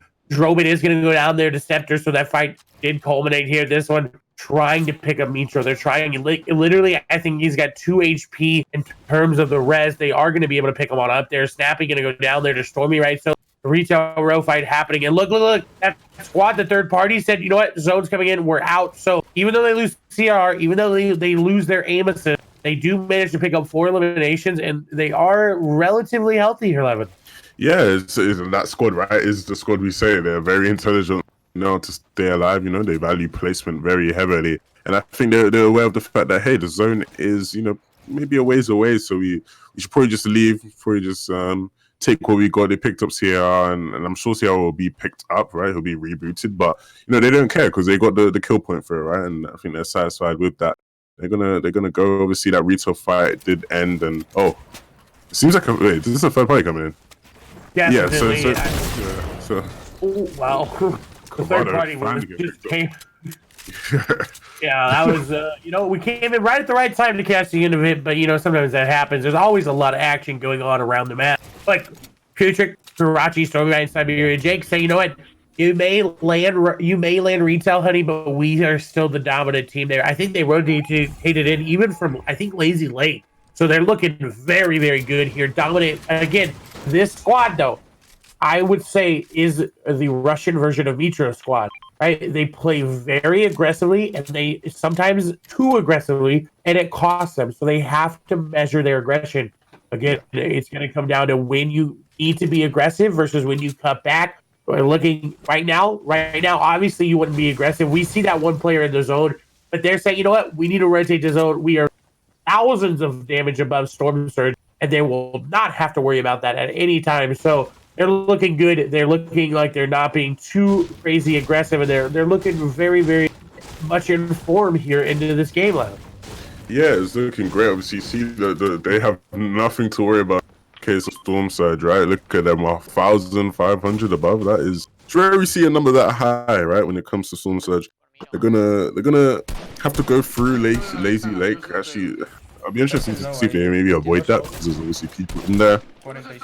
As you tune into the Heretic squad, Hay que pescar. talented Spanish squad, right? So, tuning in here to the controller player himself. You know, gonna be looking to get some tags with the ammo he has. Not much ammo to his availability, and he's gonna look to fish, which is pretty risky. You see the player open up in the background, so he's got to play it like this, make sure he's not peeking for too long, otherwise probably gonna be some health taken away from him. And obviously they don't have too many shields. I saw, if you look at their team right now, not looking too good in terms of shield, and that's probably why he's fishing in the first place, right? Try to guess official 2.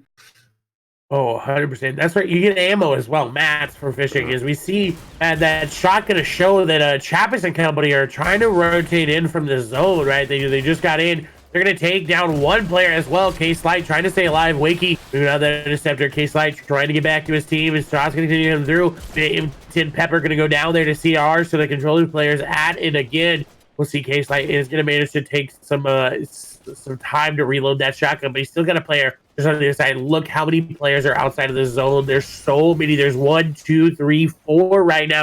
Really sitting outside the zone, and this fight is going to be very big. Flutterboy's going to go down there to Hulk, who's a part of Zooer's squad. Is Wayland's going to take down Amplify. Now they did pick up Wash Snappy. It looks like they've traded him currently for Amplify. Tohai going to take down Riddick there. Going to be a big elimination there for them. Again, I called them out. I said, I want you guys to do well. This squad trying to do something, but oh my God, K-Slide going to get deleted there. And of course, it's going to be Team Garda to be the ones to do it. They're finding their mid-game eliminations, and they somehow always seem to find every single one of them. I think that's going to be an entire squad wipe there for them, as Wash Snappy going to go down there to CR and company. And so 2 big-name squads find a couple Elans, wipe the squads, and now they're rotating into zone.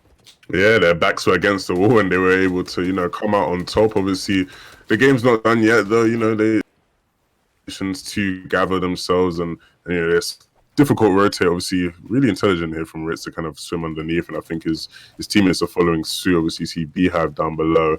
Gotta be careful not to drown. I never knew that was a mechanic until a couple of weeks ago, right? You can actually drown if you stay in the water too long. Are they going to pickaxing here with the team so close to them? This are just going to avoid the fight in general. This part of the map is so congested. Like, it's actually making, like, my mouth, I'm salivating right now, seeing all the players near each other. I'm just looking to see if there's going to be any fights. It seems like the players are opting to kind of, keep it peaceful, gentleman agreement. And as I say that, Ritz gets completely lasered. And look at that, who's above him, it's Kinzel. Oh my God, and Beehive gets sniped by Savage, I think, or just taken down. So 11, the curse remains there for him. So it's going to be Chapix, it's going to be Crew, the duo, trying to make something happen. And look how many eliminations they have right here on Metro. 4, Kinsel 3, Falcony 2, CRR 2. Someone do the quick math and realize that that's oh God, I don't even know how many that's 11 eliminations. That's ridiculous. Absolutely ridiculous. We do see Aqua going to go down there to Karachi. Shinkin going to take down Siberian Jake, but quickly gets taken on back as Metro and company trying to rotate here on the edge of zone. And I'm surprised that they're playing this far into the edge of zone. CR going to take down Bella EU as well. That's going to be so big. So Tohai and Savage have to clutch it up. They're currently sitting in the zone. I don't think they're going to get out. Lobetti and company going to go down. Metro them getting grenaded. We'll see if they're able to. In this zone, very, very bad. Tohai going to be knocked there by Advise and Dread and company still alive, but they quickly get knocked and eliminated there by Vorwin as Metro trying to get some shots there. Seems like they did get a lot of damage, but look how low Falcony is. He's 26 effective HP. Savage still alive there for the squad. Tohai will fall there eventually, but this is going to be a very hard zone to rotate.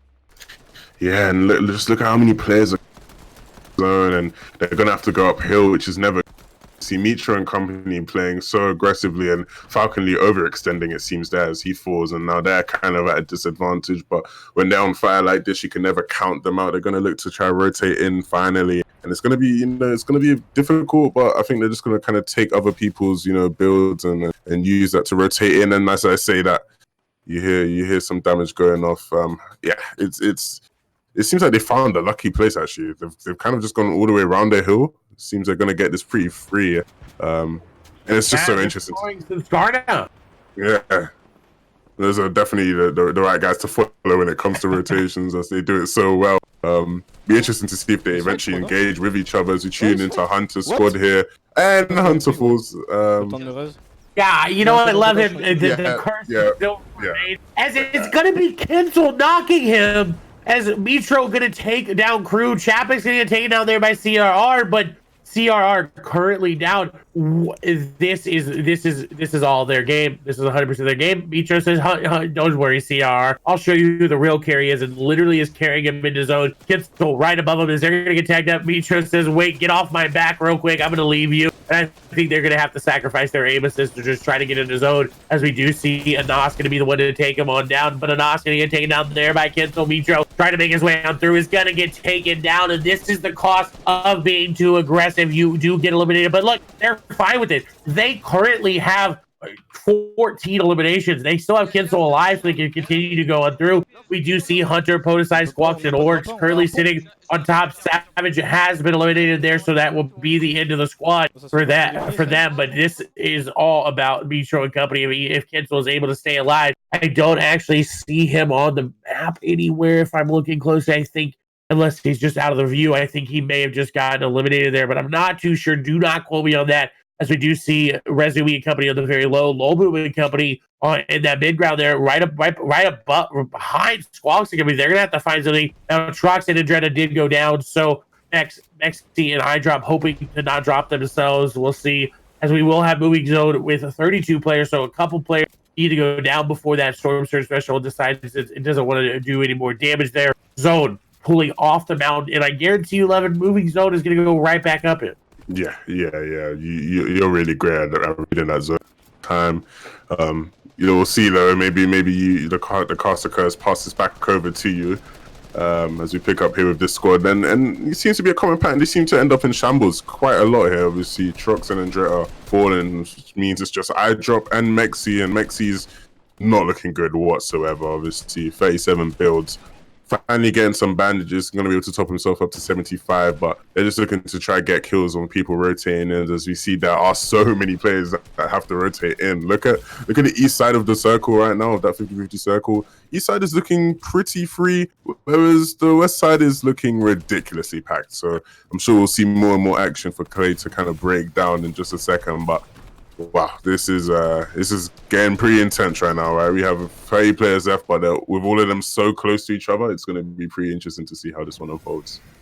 I agree. And look at this. I love this little rat move from Kinsel. He's one build. He's staying up. Zone gonna pull off the side of the mountain, so not actually going back up. But this is so good for Kinsel. He is literally sitting there doing. He can pop a bandage. Doesn't want to give him away. He could go for this Elim. Doesn't want to give him away. He's going to go for the snipe, though. Thinks about it. He's got to have a perfect shot, though. That's the thing, though, Levin. He has to have a perfect one. So he's going to continue to just try to follow this team on the high ground. And, of course, it's MCS, Squawks, and company.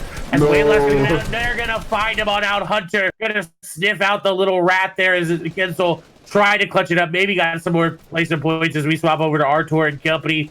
This is the Devils Ones team of Artur, Lukey, Smiley, and Advise, as Belvie going to go down there to hold. And this is a very beautiful path here as Advise sitting on 2 eliminations. The squad trying to clutch it up. Martos going to go down there. So Zewert and company taking almost all of the phase squad there. As Provoked would be the only one remaining. Of course, he's not on phase, and we do know that as you see Lobo and company in that mid-ground tarp on the very bottom there. That's going to be, and I believe that's I actually just can't tell, Mateos and Vorwin there on the low ground there. As just looking very good. It's tarping out, and that's going to be a problem there for the MCS squad. If they tarp out too far, they're going to start to fall down. We do see Lobo going to go down there to Orc. Drop going to take down Save It. Invitational is going to take down Teak. Rack's still going to go down there to Kaspera as well. Kaspera and Anas, the only members of their squad remaining. So we do see Anas getting taken down very low. So he does end up going down there. I couldn't exactly see. As we see Zur and company still all alive. They're looking very good. Zone skirting the outside edge of the map, and suddenly this looks really good for them. But ooh, Hulk takes a lot of damage. RPG's coming on in. Hulk gonna clutch up and find himself an elimination there onto Mexi and iDrop. That's gonna be huge there. Look, he doesn't have mats though. 50 mats there remaining as he's trying to break it all up. He's trying to use everything. He's got no mats remaining as we see 14 or 16 players remaining in the lobby, including the squad here. 6 eliminations here for them though. Zur trying to farm it up. Hulk getting stuck behind them. He's very, very low HP. Nothing really happening here at the moment. And everyone just kind of rotating on in. Now Hunter, Podesize, Quax, and Orc are still on the high ground. It looks like they may be able to secure it. Wayland's going to get some shots there, but he's going to take it down. He does take down one of the backside. Swap over to Solary's perspective. They have the high ground, and you know they know what to do with it. As this is Hunter, Podesize, Quax, and Orc. As more shots going through, Wayland's going to finish out that elimination. The Devil's One squad going to finish off some as well. More action coming through zone, pulling back off the mount. This squad has got to be out of mats. There's no way they have enough mats to maintain it going down the mountain, so they have to start to drop down, and that's exactly what Hunter is doing. Advise going to take down a lot of players there. All of a sudden, it's maybe a 4v3 at this point. Is they're going to start to drop down. Shots going to go through. 4 eliminations coming their way. They want to find them. They want to continue to pick up all the eliminations. They want everything. They're trying to drop down. Someone going to get lost in the zone there, I believe, or knocked to the zone. The shots continuing to go through. They're trying to get it. They're going to get a knock there as they're trying to find one zone. Actually going to pull back to this player. Going to be so huge. As shots continue to come in here from Hunter. He's trying to find the last remaining members. Shots coming through. He's going to get the shots here onto this player above. They're going to get the knock as well as teammates trying to find the last remaining member. I think he's lost in these builds. He's playing the zone, and Hunter just absolutely beams him. That was so easy there for them. I don't even think he broke a sweat. Yeah, they pick up the win pretty cleanly there, right? Threat that they had, right, is earlier, you know, coming off of the zone coming down from the hill. You know, when the zone moves at such a weird angle like that and it forces you to kind of just tarp out with, you know, single builds, there's always the risk that someone might RPG and you fall. And obviously there was such a big difference between them and the floor, right? So if they get knocked down forward, they're, you know, liable to take full damage, but able to keep composed, drop down in the right manner. And eventually, you know, picking up the win as a result of it. Pretty clean. I agree. And we'll see how that shakes up the leaderboard. And previously, we'll see. Let me see previously where that squad was at. They were in 4th. Yeah, so that's a victory for them.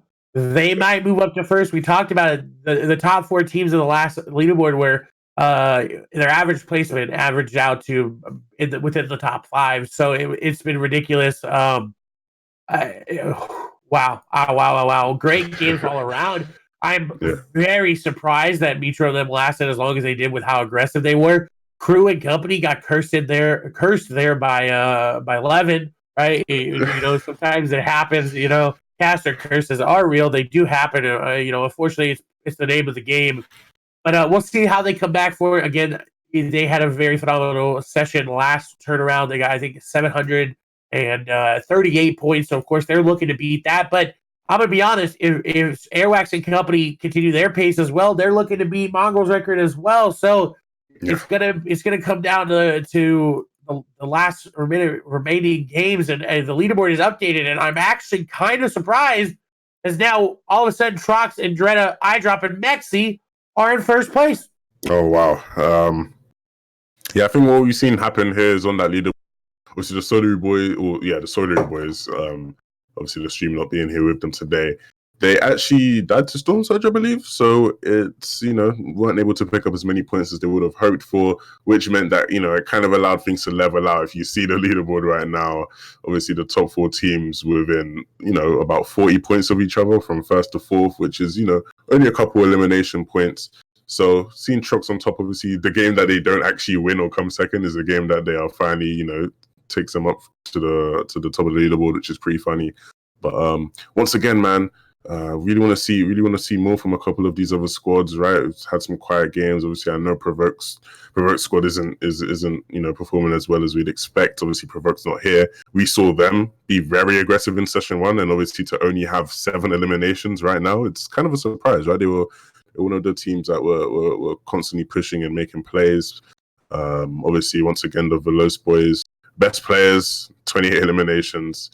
Interesting that they're not even first, right? After having such a high elimination game, they're only second on the leaderboard, but obviously second to Svenskana, so they won't be disappointed about that. It's interesting to see, right? Obviously, what now? We have a couple more games left. Interesting to see if anybody, kind of decides, hey, look, we want to make some separation the way Mongrel and company did last session, or if it's going to stay pretty even like this. I agree, and I'm very, very intrigued to see. I'm gonna say, like, Aqua and company flirting again with that 20th spot. We saw them here at the same time last session. They were 20th, game 3. I'm looking to see them step up. They have some of the best players in the world there on their team, right? I mean, these are the best players in Europe, but if it's not clicking, if it's not working, you got to figure out something, and they got to do whatever they did last session. They turned it around. I think they got a 4th place last session to turn it around, so we'll see how that shapes everything up. It's gonna be interesting. It always is interesting to see who's at that bottom, who is not performing the way they should.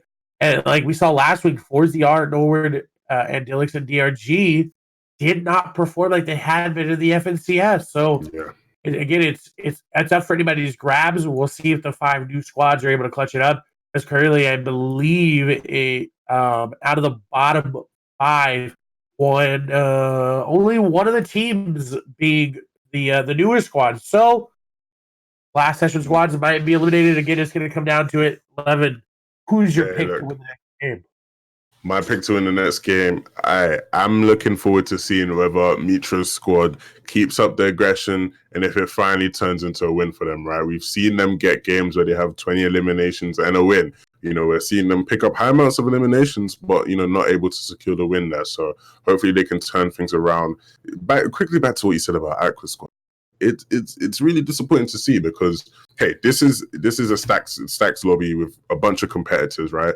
But if anything, this is the best time for a team like Aqua's team to make a stand, right? You have 5 new teams coming in. You have a couple teams missing players, a couple of the stronger teams who, have to have, fills right now.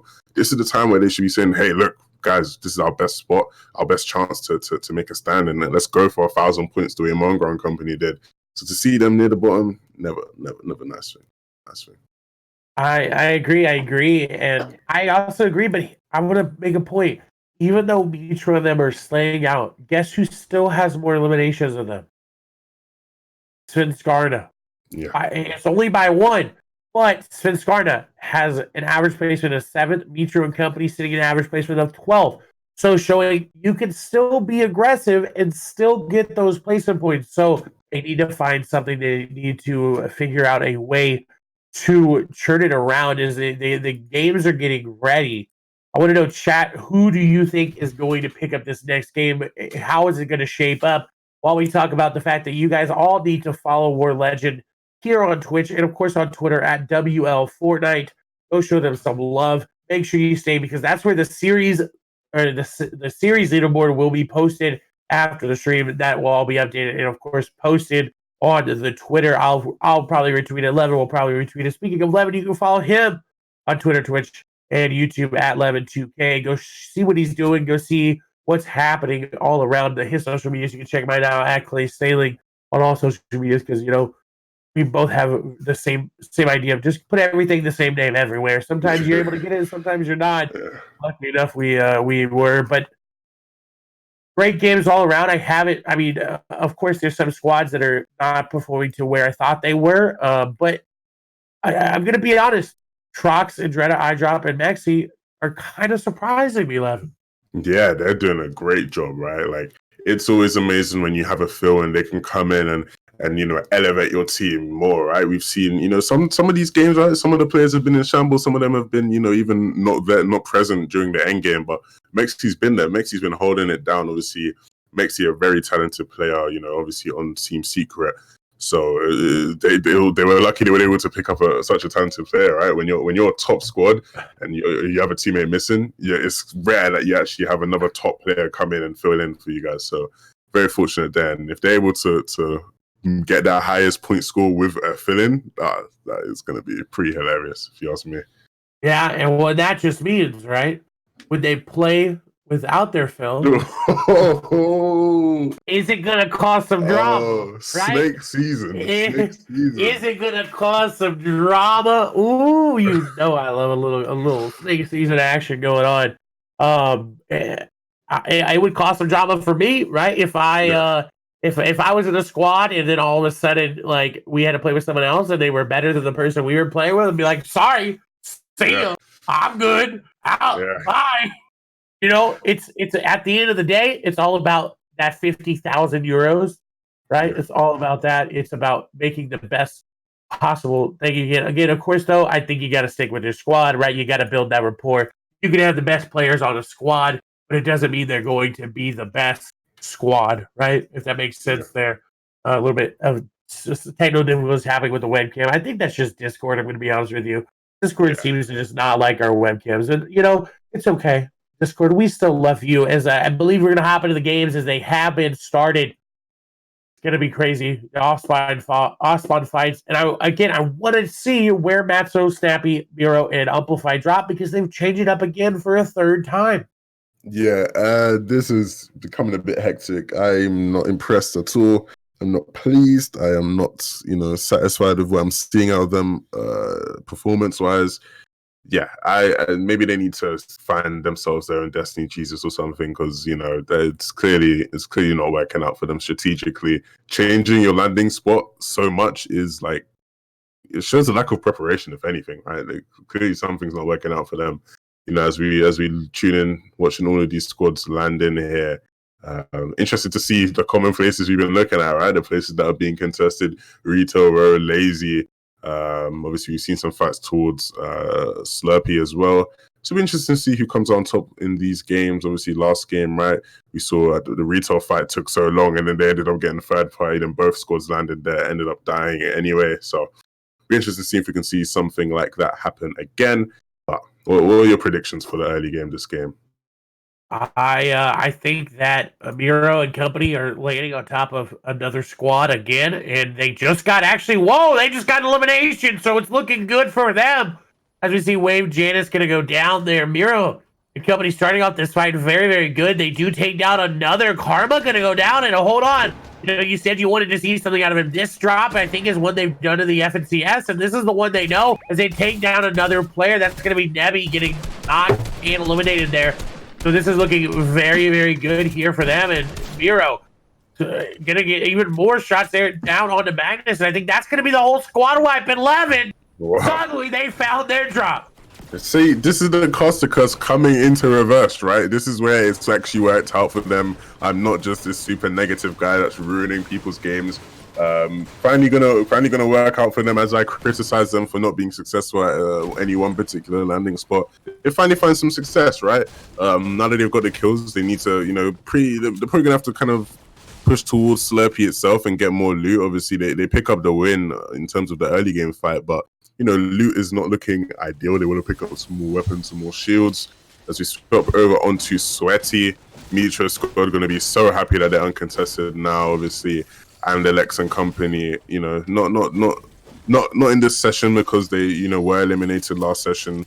They were contesting Mitra's squad every game and they were losing pretty much every game. And it meant that, they're no longer here. Although they're having so much success in FNCS, and they've been dominating there. They weren't able to do the same on the WarLegend ground. And Mitra's squad going to be chilling, as he likes to say. They're going to be chilling in Sweaty alone. So loot up and farm up all to themselves. And this is one of the best problems you can have as a squad is you just have too much loot. You saw Mitro kind of trying to figure out what he wanted to do with his shields there, kind of waiting. It looks like he's just going to try to shoot actually all the fishing barrels. Try to get that harpoon gun, right? It's easier fishing. It's quicker. You don't have to sit there and wait there. So we'll see what they decide to do as we swap over here to Mayhem and company. Now, this is what we talked about, the Slurpee Swamp fight. I believe it. They're going to be fighting. And I do not remember the name, but Mayhem going to find someone right on the other side. A nice shot there, but only 32 damage going to come on out. A legendary pump only doing 32 damage. You got to maximize your efficiency out of there. Trying to drop them on down as a squad. Trying to wrap around You see they're a little bit split up here, but now they're trying to continue to push their advantage. We see they're all very healthy, and I assume the other team is as well because they also dropped Slurpee, but we'll see as Mayhem continuing to go for the high ground. He does only have 34 builds, so has to be a little bit more cautious there. Can't be as aggressive. A shot's gonna come through. A nice shot there from Mayhem. He's gonna absolutely delete that player, but the knock not gonna come through as we see Door Detox gonna go down there to D-19. There's another shot for Mayhem gonna come through. Only 18 damage, and honestly, in that moment, I would shoot my SMG there just a little bit as they're trying to find players down below. They're trying to get anything they can as Door Detox got to be eliminated, trying to shoot the player down inside the code. That player gonna head it on out. Nothing gonna happen. Is Siberia Jake gonna go down there to Snappy? So that's the retail row happening as well as we stay on this fight. Mayhem gonna get third partied from behind, and that is gonna be Miro and company third partying. That's gonna be very, very, very good for them. If they're able to pick up these eliminations as well, they're gonna be able to move very far up the leaderboard and avoid getting eliminated here today. We'll see though as we watch Mayhem go ahead, pop that big shield there. We see that dual POV as the squad down below is just kind of ratting their way to try to find any sort of footing that they can, because they've been caught off guard, right? They've been put on their back foot, and as we see Mayhem and company, they've done this time and time and again. The first time we watched them do this fight, 11, they did the same thing. They got early shots, they walked away, and they said, we're not going to fight you. Yeah. Interesting to see how long it's taken Mirror Squad to kind of get in. I was expecting them to kind of push in a lot quicker there. They were able to pick a couple tags. Maybe they just decided to be a bit more patient. Maybe they spotted this other team coming in trying to third party. Yeah, 4 teams at Slurpee when the zone is not towards Slurpee. I'm interested to see how far away the zone actually is. 4 teams around this area are not ideal, right? Like you said, Mayhem Squad. It'd be probably advice for them to just try to leave while they can, quit while you're ahead. Obviously, they didn't get any eliminations out of it, but you know, spending any more time here will be detrimental to the rest of their game, surely. And then, I was just gonna say that we see, I think Mira Squad actually opting to kind of go around it as well, and the other squad who weren't initially gonna third party opting to leave. So this is great. Oh, we see Mayhem here getting tagged up, losing a bit of shield, but I'm sure he'll get that back. And we finally see some sort of engagement with Miro Squad here. Nade's coming in. He's gonna have to use the mini and try to get involved in the fight as quickly as possible, but not ideal, right? Because this team that was initially in Slurpee is gonna be able to almost pinch them here, essentially, get some free shots. So either they leave or they fully commit and get it done quickly, and it looks like they're gonna just commit. And the problem with this is there's that third party. We do see that Wayne-Last is going to get knocked there by Belvide, but Miro and company sitting on 4 eliminations, and they don't really need to take this fight, right? They can play for places at this point. They're making it off spawn. That's their goal. A shot's going to try to come through. Miro going to get the high ground there as we see the elimination go on through there. The feed is, we do see Bad Sniper going to go down there to Mateos. Mayhem trying to make his way through this. Mayhem, honestly, I believe if he had All-State, this wouldn't happen to him, as we see him trying to look for that legendary pump shot there. Again, only at 27, and I'm gonna have to tell this player, you got to use your SMG in that situation, right? You do so much more damage there, and it's so much more just raw damage, and it's just better, as we see Az gonna get taken down there by Miro. This fight looking very good. Miro and company say, you know what, it's time to stop messing around. That shot's going to come through. He's finally going to hit some damage there, but he's got no build, and they're just going to find him out. They're just going to follow him on up. There's nothing you can do. Mayhem and Snappy going to go down there to Mel side. Is finally the squad has something there. The trap going to come through, but the elimination going to come back from Miro nonetheless, and there's only 1 player remaining, and I think it is Milwaukee, as he's trying to get anything going there. He's sitting in that box. They do manage to find him on out. I think they're just going to pitch him here. And, you know, I think this is just going to be the victory royale. They're actually going to pick him. I could say victory royale. I think it's going to be a victory there for the fight. They're going to pickaxe him. A little bit of insult to injury. Yeah, I think they're probably just really excited, right, to finally be alive, moving towards mid-game. Obviously, a bit interesting. You know, they've got a lot of elimination points, so it'll be interesting to see if they continue the aggression, if they feel hot, or if they're just able to play it slow and wait till endgame, right? A lot of teams would be happy with the amount of eliminations they have in a win, right? So, and interesting to see how they change the pace up a bit, and we see the Sweaty Sands team, Mitro and company, best players, looking for nades as they classically do, right? This is how they pick up so many eliminations in the mid game, right? A lot of people wondering, hey, how did they do it? We haven't watched them, and yet they now all of a sudden have 10 eliminations. This is how they're up to do it, right? They go for those nade strats, and they're able to do it so quickly and efficiently to see if they get any damage. And bogus nades, unfortunately, as they run into the low squad. Be interesting to see if they actually fire out the low. So we'll see a team that expected to do a little better coming in. You know, obviously they have a feel they're playing with Stas, but they're caught in the valley here. Mitra squad, you know, they're going to look for nades, going to look for some shots, and just praying for them, hoping the Veloz is able to get away. Obviously trying to go up the stream, but yeah, see shots coming in here.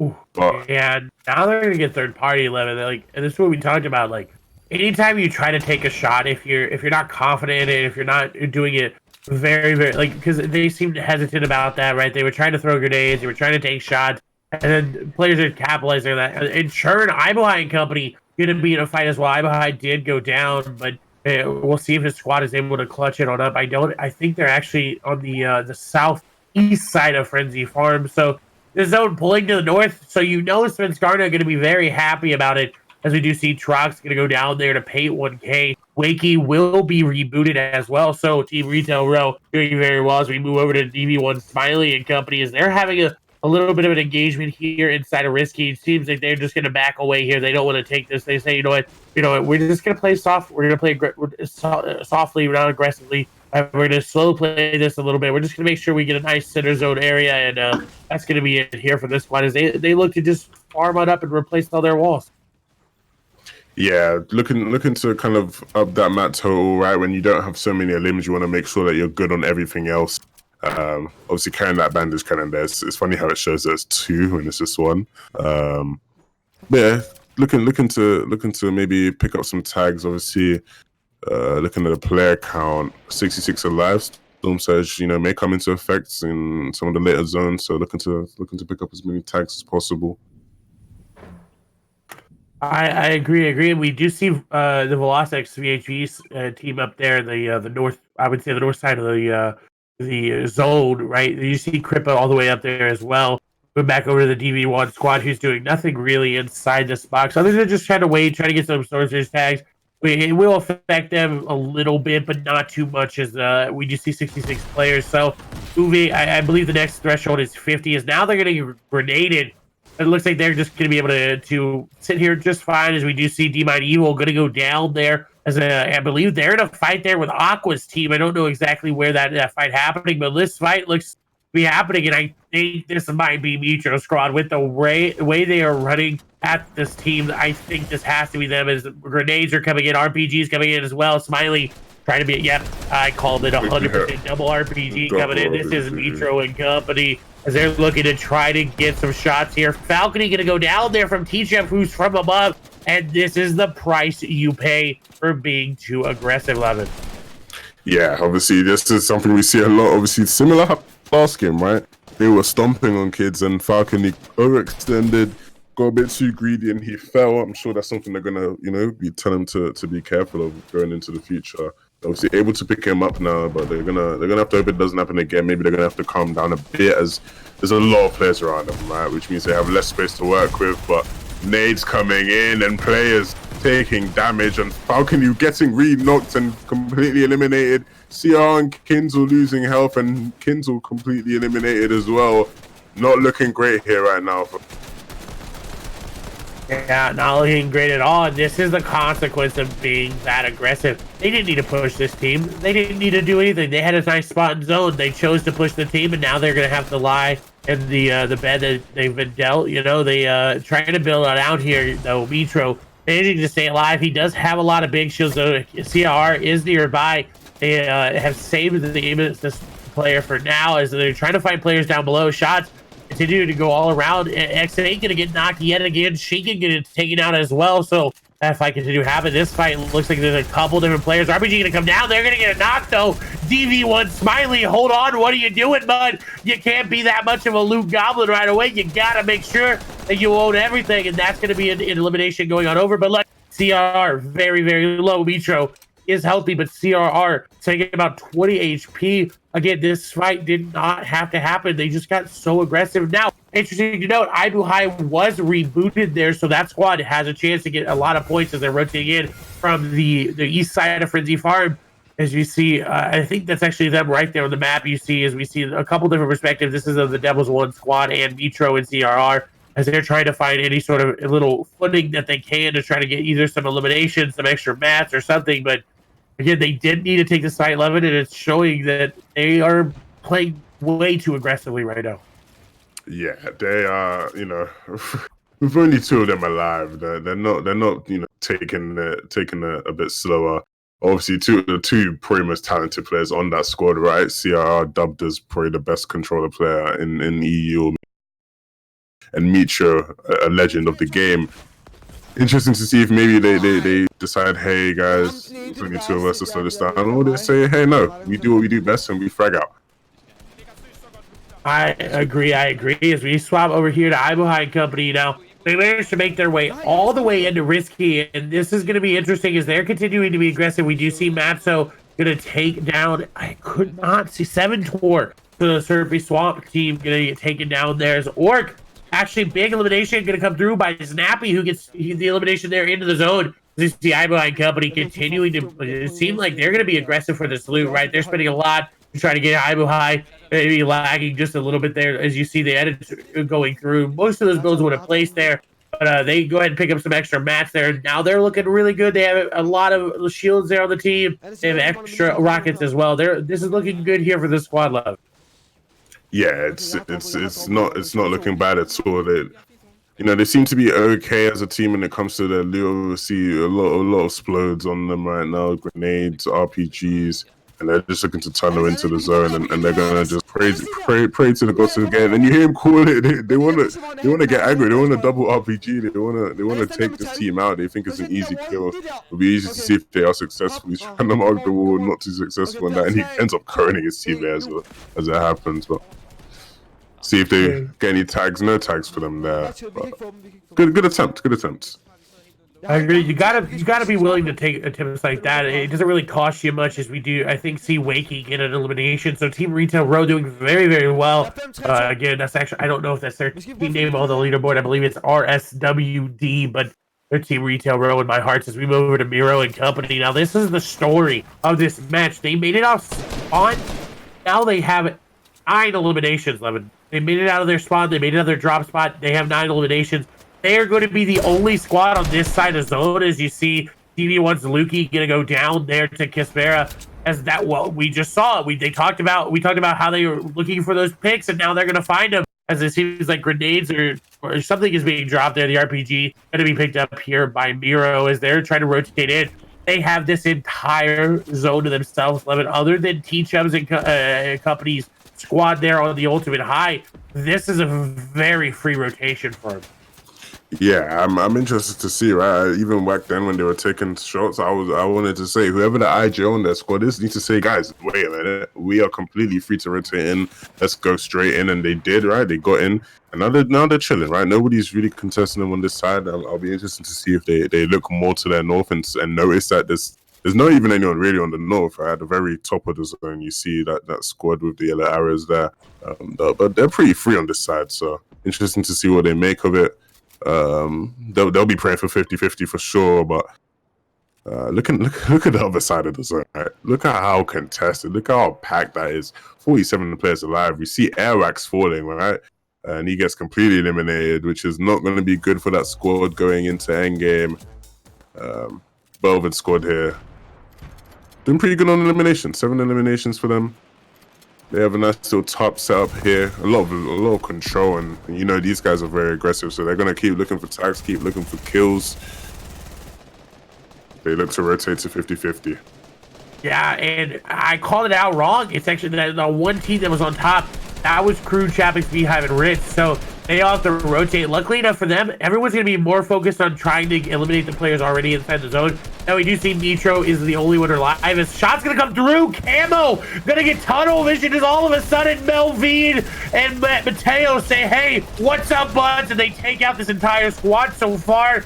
luckily enough, there, the Flatter Boys and Rios are managing to put up some sort of a fight there as we swap over to Rios. This is not looking good, though. Flatter Boys trying to put up something. He's going to take down Mateos as Rios going to get taken on back. This is not looking good at all for them as Flatter Boys going to get taken down from behind, and they honestly just get caught sleeping as we swap over to multiple different players as Caxi and company, and now on to Y as they seem to be in a fight. And Snappy going to get taken down there by Bella EU. Y and company sitting on the high ground as they are hoping that zone pulls to them. We do see Abu High going to go down there to Drobin, so his squad is still all alive other than himself. We'll see how that shapes up as Miro and company got into a fight that I don't think they wanted to be. They end up losing one of their players there, but they're still all alive. They have 9 eliminations still as well. So they're looking to pick up more. Is Drobin going to be taken down there?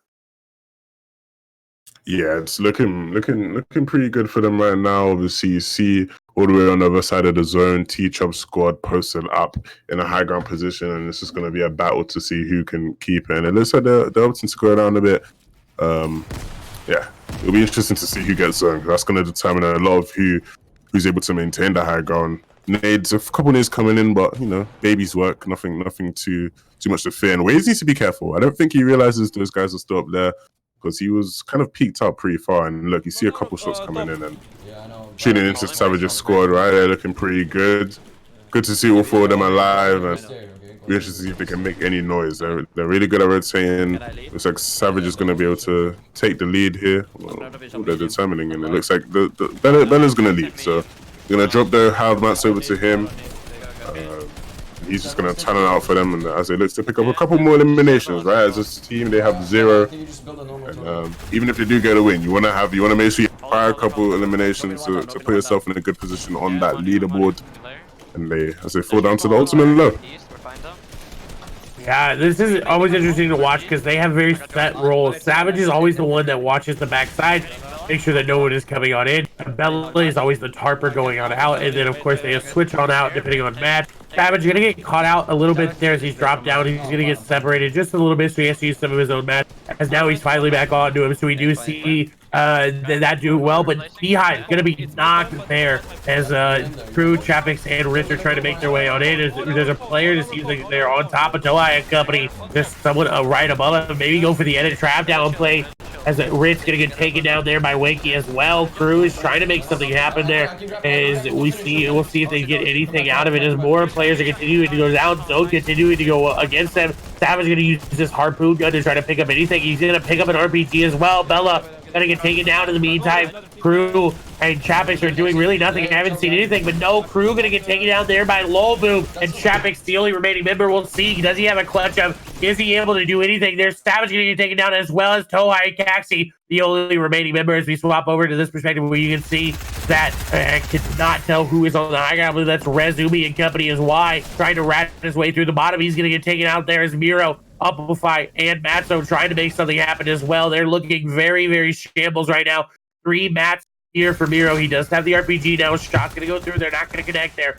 As Wakey going to go down there to a Nos. Y going to be taken out by an Oxyos. Miro going to take down ultimate L2, but that's going to cost his teammates their steps. They're going to take down both. Miro has to clutch it up big. It's only Miro remaining here. They need to find as many placement points as they can to get out of the contention of being eliminated. They do not want to come in on their first week and immediately be eliminated, but they're going to fight Kismera on the backside. Shots going to come through. He is going to get the knock, but he needs to get the finish. Trying to pick up the match as well. He needed the HP. 51, 41 HP. Some builds remaining here for him. He needs to try to get out. RPG going to help him out with that. No, he's going to continue to be boxed up. 11 HP to Dream. Then he's going to take down Rezumi. Shots continuing up through Miro. Out of builds. Has to play low ground yet again. Getting a shot in the back. And he's going to be taken out. Chapix is somehow on the high ground. You saw him just fall down. He was like ultimate high. I think he got shut out. I don't actually know what happened there, but we'll see as the Nos going to go down to zone. Snappy going to go down there to Belvede. Belvede and Martos are doing very well right now. They have 13 eliminations as it looks like they're going to try to crank for a high ground. They're trying to make the edit there as Martos. The only remaining Belvede going to go down there to Red Rush. We'll see as it's a 2v1v1. As on the high ground, it's a Noxios and Rezumi, I believe. Underneath is Red Rush. He's trying to make something happen, trying to get any knock that he can, but he's going to go down. And as Martos trying to do something there, but Axios going to take him on out. And they have a lot of eliminations as well. They're currently sitting on 14 eliminations. Yeah, that was a nice win for them, able to pick up a 14 elimination win. Big positive. Obviously, unfortunate there for Martins' squad. They kind of got picked off there at the end as they look to make a play. Yeah, really impressive stuff there. Obviously, yeah, as you highlighted, I don't think you were too sure, but yeah, Chapix did actually fall to he died to 4 damage there. He fell and died, unfortunately. Yeah, that was a crazy game. Kind of a lot of eliminations happening all at once, really. Hard to keep up. Miro obviously doing really great to stay alive. I don't know how he stayed alive for so long. I wonder if it got him any more placement points, actually, because he did a really good job to stay alive. But ultimately, Anxioso, sorry, I feel like I'm saying that wrong. Picking up the win, which is going to be really good for the leaderboard. I agree, and you talked about it going into the this game that Miro and company really needed to find something. They needed to find their game, and this game, great for them. So great. So many elims are gonna hopefully for them, if you're rooting for them, of course, pull them out of that spot. We'll see if it's enough. They were very low on terms of points, but that was a lot of placement. We'll see as we wait and get that leaderboard updated in the background. But I want to, I want to know like why Mitro and company decided to push that fight there. Because they were sitting in such a good zone, right? Such a good zone. They had the ability to sit there, and as we saw, they would have kept getting zoned, but they decided to push, and they got 2 of their players eliminated right away. Yeah, that's what happens, right? When you're too aggressive, when you overextend, that's what you put yourself at risk to, and they've fallen short. Like this is the second game in a row, third game in a row now, where they've kind of overextended, and it's cost them. Aggression's great, especially when you know how to do it. And those guys definitely know how to do it, but they fell too easily there, right? Two of their players falling too easily, and as good as CR and Mitra are, they can't do everything alone, right? So they got to make sure they work on that going into the last 2 games. Yeah, it'll be interesting to see how they fare up on the leaderboard if they fall a bit lower.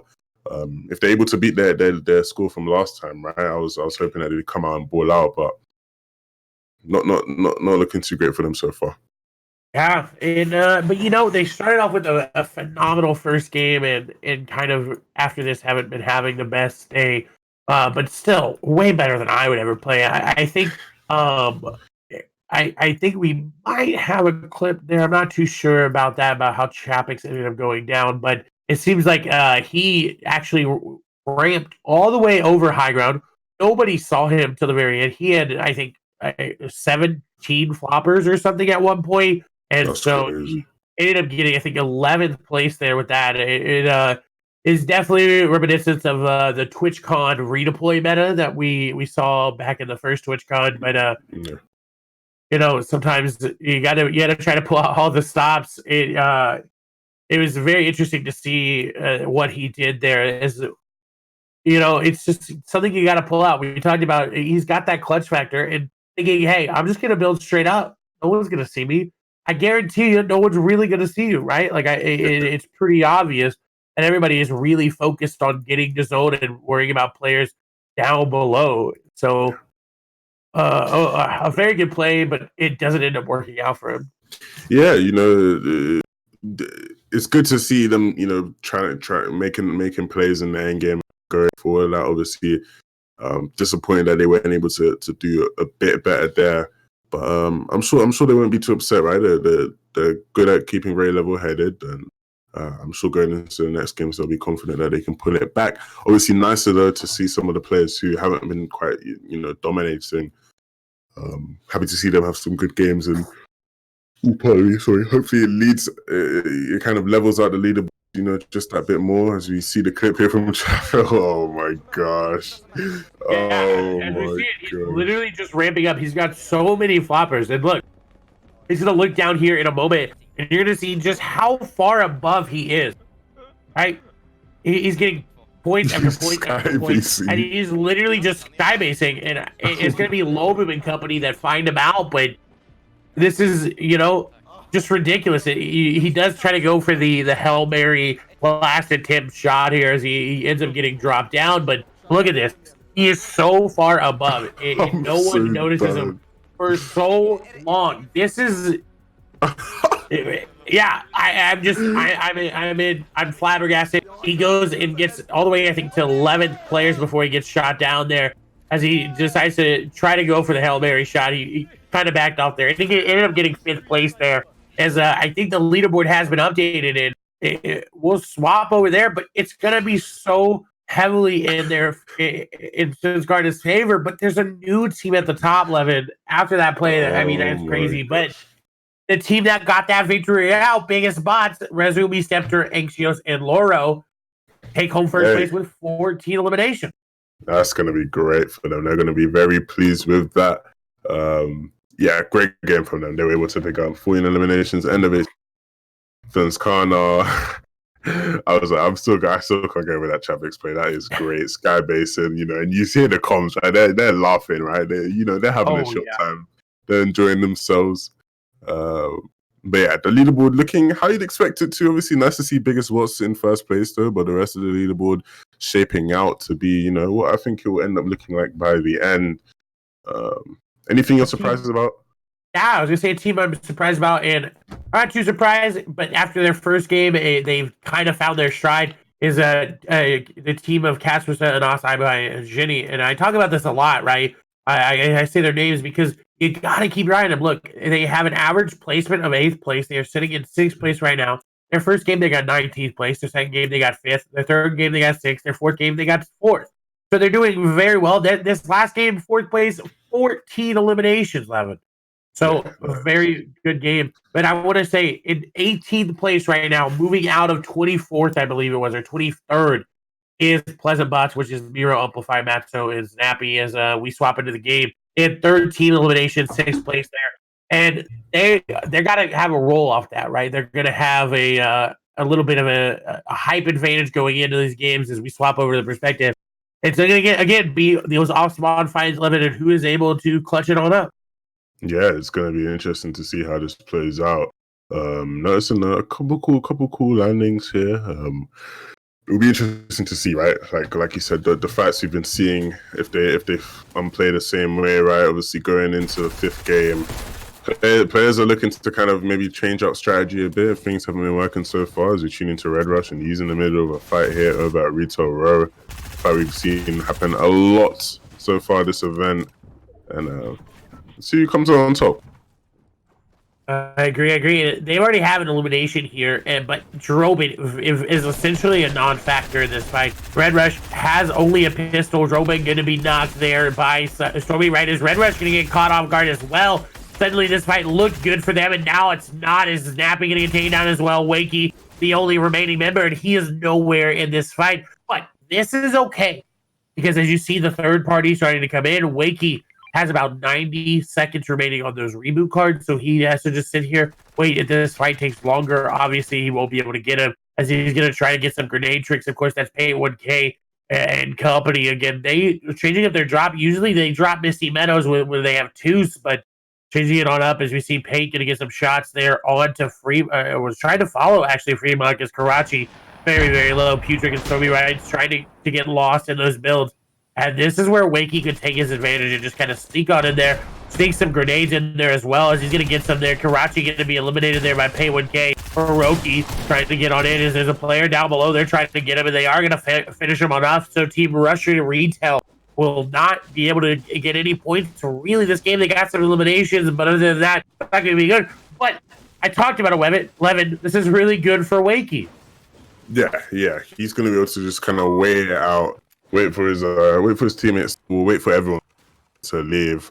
Obviously, we can't see the time on the reboot card. I'm sure he's getting a bit anxious, right? I'm sure the reboot cards are kind of ticking.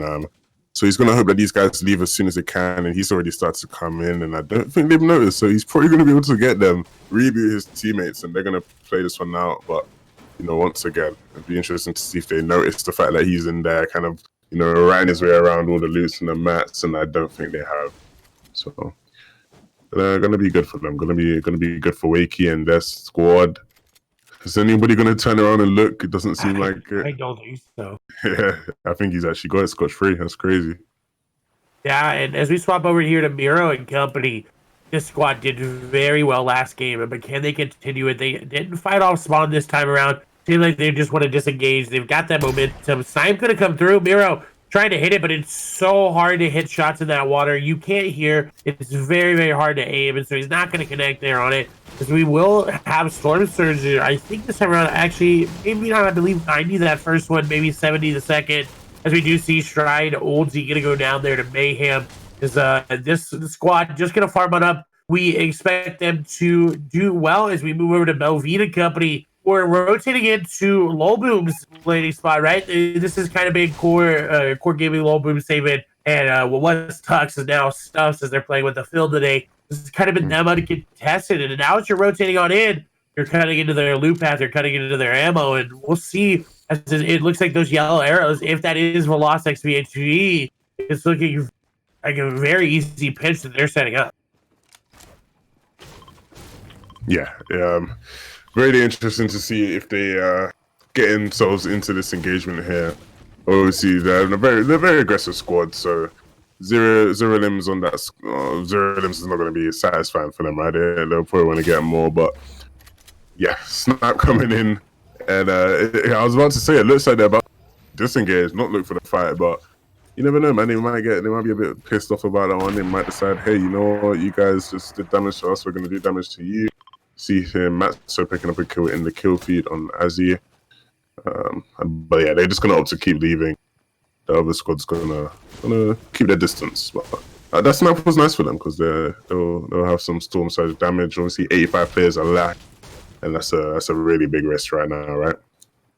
Oh, definitely is. It's gonna be very storm surge heavy unless we see a lot more action. As Miro and company managed to make it to Slurpee Swamp, and I don't know how they made that rotation from where they're at. Maybe they hopped in a boat, and now they're looking for free eliminations, anything.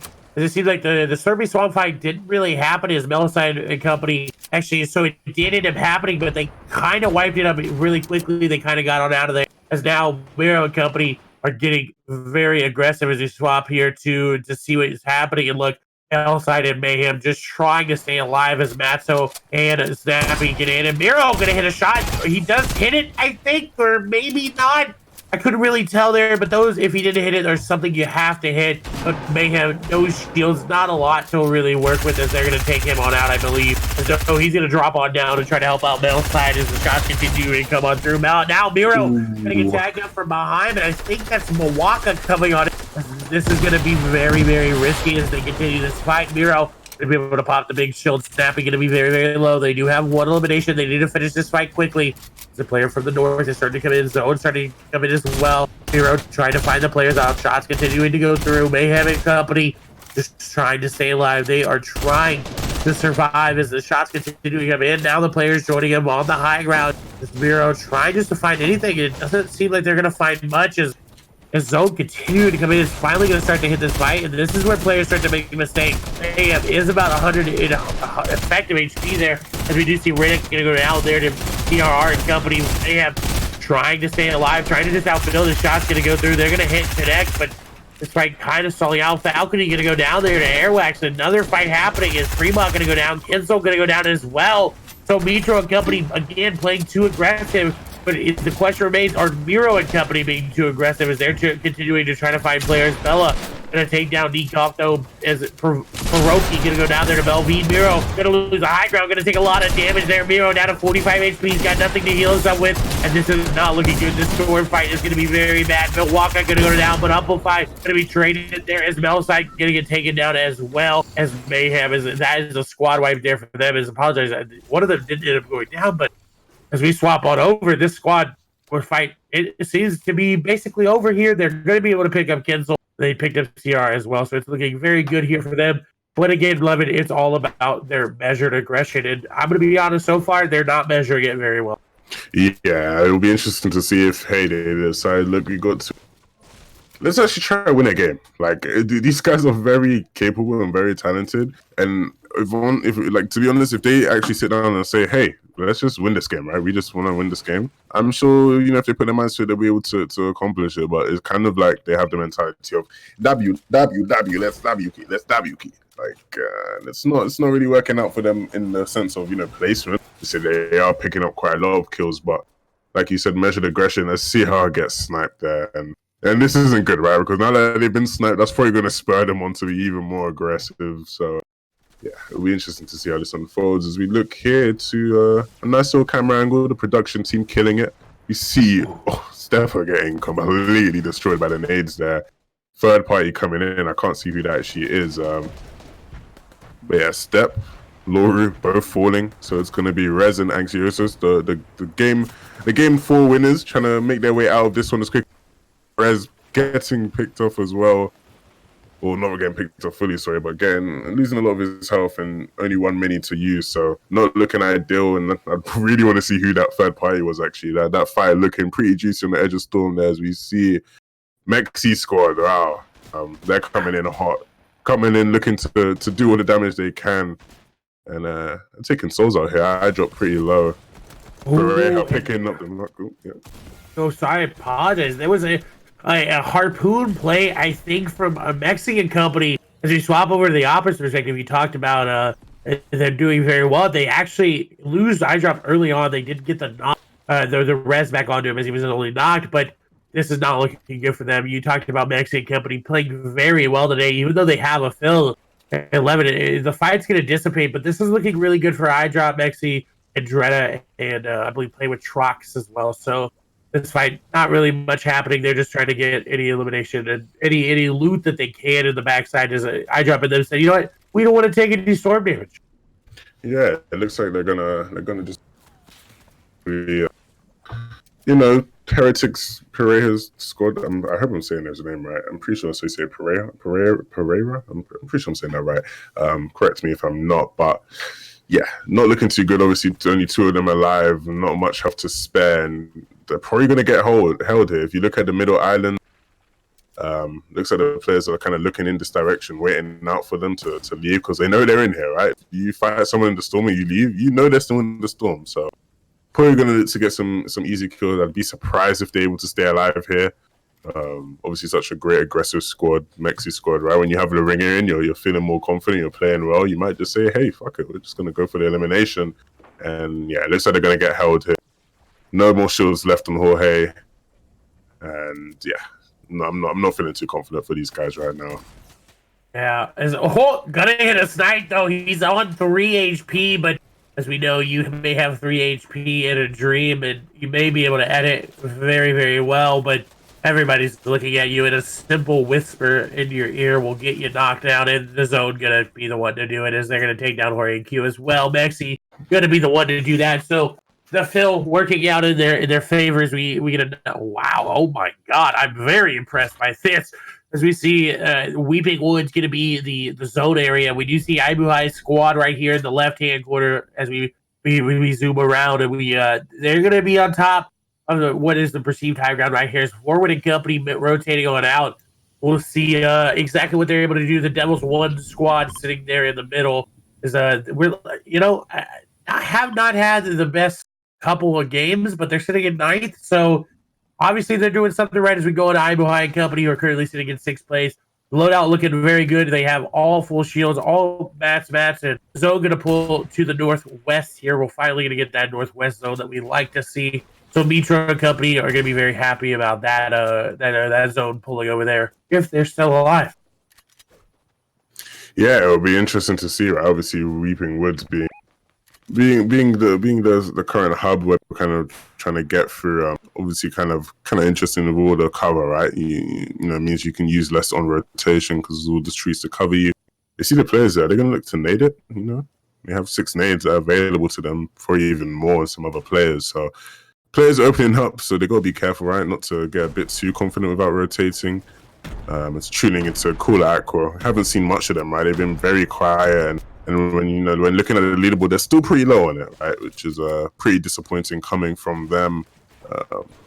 I'd like to see them maybe turn around in the last 2 games, but looking all right. Only 1 elimination for them right now. Kind of getting focused by some players, but what do you make of this squad right now, Clay? The squad has a great shot to go up the leaderboard. They're sitting in 21st place right now, and I I'm just disappointed, right? There's so much hype and so much expectations going into this these tourneys and FCS and this as well around the squad, and they just haven't really been performing. We do see Kinsel though going to be knocked there by Ghost Camo. Is now Aqua going to get aggressive and gonna cost him a lot of shields, and I don't know if it's the right call. We'll see as he continue to go for the replaces here. Shots gonna come through here with that epic AR as D-Mind's Evil gonna go down there to Wayne and company as the RPG's coming in here for Aqua as he's trying to get those shots in. They're trying to provide any sort of damage they can to know whether these players are shielded or not, as Aqua gonna take a lot of damage there on the beam in return. As we see the shields being popped, Core gonna go down there to Poto side. That's gonna be really big there. Core and company doing very well this time around. I think they're sitting currently in, I think, 10th place, so they're not super secure as we do see Karma gonna take down Reha. CRR are gonna go down there to Shaken. So this CRR actually right here in this fight, this is with Mitro and company.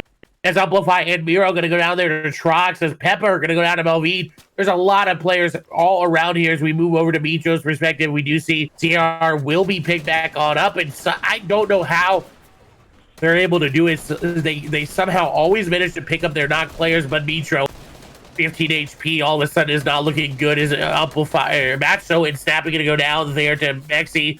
As Mitro falls the same fate there to Zooer and company as he's trying to drop down to his team. And boy, well, okay, now CRR being the carry of the team, putting Mitro on his back. I do not know how they have this survivability level. Yeah, they did. When Mitro dropped out, I was almost surprised that he didn't die from the fall damage of falling, right? And falls right into the lap of his teammate. You know, they always have jokes between them about who's carrying who, right? Whenever someone gets knocked, it's like they always pick them up, even if they don't need to, right? They always just pick them up and carry them around for a second. A bit of banter between them, but really nice that they're going to be able to keep Mitro up, and hopefully they'll be able to make some waves in the end game. So tune back into Aqua squad here, right? Hopefully gonna maybe get a couple more eliminations. You know, they're going to be praying for that 50-50 zone, right? If this team's on high ground, as much as they've not had the greatest of performances, right? I'm not going to count them out. I'm going to be very confident in their ability to win with high ground in their hands, assuming no, you know, external factors, you know, affect them. But yeah, really interesting. I'm really looking forward to seeing where that 50-50 zone lands. Aqua obviously looking to pick up a couple more shots. And you know, second to last game, you want to make some waves. Core squad now, we're tuning into them. They're going to look to rotate closer into the zone. And a nice beam coming there for Core. And they look to maintain a little semblance of high ground, and they're very far above Storm Surge. 454 damage. That's a lot of tags that they've got. They're just going to continue to try to get some tags here as we hear shots being taken all around them. They need to do the little toe high classic if they want to get the zone. Luckily enough, they are on a little bit of a mountain. As we know, for some reason, the zones really like to pull to that mountain. They're in a very good spot here. Their mats are not looking the best, but definitely looking like they can keep high ground as we swap over here to Savage and company. And this is the squad I wanted to see how they were doing this time around. Is Bella gonna get knocked there? Seems like he got sprayed through the builds. So they're gonna go ahead and try to pick one up. Seems like they're being a little bit too aggressive for their own good, but overall, this squad looking really good this time around. Yeah, it's looking pretty nice for them. Obviously, Kek's able to heal up a bit. Obviously looking to make some more waves. Obviously, last game they didn't work out for them. They looked like they were in a pretty good position and didn't work out overall, but they could have zoned, right? The middle of the zone pretty free, pretty empty. We see Martos' squad. Martos is currently locked in near the middle of the zone, and they're making a decision to rotate in now, right? And they need to be careful. To be careful that they don't get focused, right? They're the only ones kind of moving right now, but someone's got to move first, and they see the players to their northeast or southeast, I should say. And it'll be interesting to see if you take some shots when you're Savage aggressive. You know, Savage is looking for it, looking for some tags, but unable to get any. It's gonna be interesting to see if they actually get in safely here, which it looks like they will. But near some people's builds and Bella falling, unfortunately, getting lasered, and Savage got to make sure that RPG is reloaded, and he's not able to be picked up. So one man down, for only 3 of them alive, and you can see he's not too happy about that one right now, Square. Yeah, and that's really their IGL, right? Bella, from what my understanding is that he's their IGL. He's kind of the one who's telling him where to go. and tarping. I think Tohai gonna try to fill the role now. And being the older one of the squad, you know, the kids tend to listen more to you, right? You have the age and the wisdom that comes along with it. Now Savage gonna get tagged up. Not actually tagged up, almost tagged up there a little bit.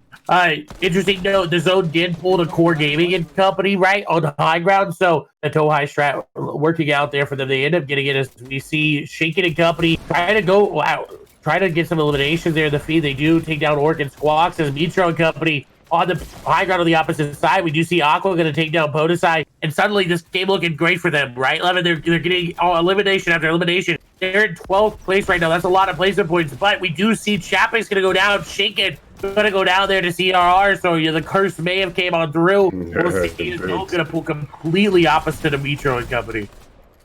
Yeah, you know, you came a little casters plus, a little jinx right there, and obviously Shinkin does fall, but shouldn't affect them too much, right? Obviously the rest of the players on their squad, 3 amazing players who can get the job done, and you know, we've seen it happen before, 3 players getting it done. Speaking of, you know, only 3 men up, CRR does fall right now, so Mitro is going to be left alone, and Senskano with Chapek's falling, it's 3 men up, and even more casters cast coming in because Mitro does fall now, which means, you know, it's only Kinzo left because Falcon falls as well. Not looking too good for that squad anymore.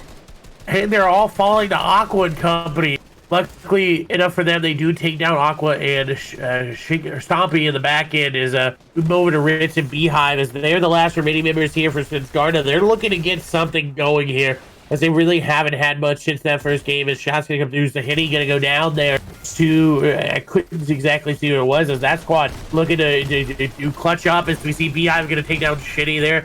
Ritz gonna get taken down there as Beehive, the only remaining members. We swap over here to see who's on high ground. It is Core Gaming stops Low Boom and Save It as they look to try to take the victory royale here. This would be good here for them. This might put them enough on the top of the leaderboard to secure them a spot in the next session, but we'll see as players are trying to challenge him for the high ground. We do see Ibuhai gonna get knocked there, I believe, to zone. Beehive gonna take down a player. Smiley gonna take down a player as well. A lot of players still alive. Core very, very high up. Mexi actually going to be the one to take Beehive on out, or Ibuhive on out. I apologize as we see Mexi is popping off in the elimination feed. And Nas going to be the only one remaining there, and he quickly gets the elims. They're now getting challenged for high ground. It's Savage and Company as they manage to secure it. A nice snipe! Oh, it's not even a snipe, but a shotgun on the stuffs. Is Savage getting knocked down. He doesn't have a lot of match, but Savage, absolutely disgusting shotgun, whether it was a sniper or shotgun. I'm honestly just ready for him to just absolutely perform. And if I'm him, I kind of use the RPG plus the zipline combo just to just create havoc as he's going to stay inside his zone, trying to chop him on down. And now they have the high ground, and this is what we wanted from this squad. We wanted them to clutch up and do something, right? Show us, hey, we're still here. We're not having a quiet set of games and shots. I think he's trying to find anybody. Gonna find someone sleeping? Maybe no. Not gonna catch him off guard there with the RPG into the shotgun as shots continuing to go through from above. A little bit of twitch buffer there. It happens from time to time as shots continue in through Toai. Gonna get it out. The shots continuing to come from above. This squad looking to pick up the victory round. It'll be their first of the session as they look to finish this game on off. I believe they are sitting very well. Not going to come through there. Crippa Company finish. Company taking home 6. Savage and them just absolutely dominating the high ground portion of this game. And it looks to be the victory here for them. They're dropping down, and this is a easy, breezy, beautiful cover girl moment here for them. And this is going to be a very easy elimination. As long as they're able to find them on out, they should be able to pick up the last remaining members.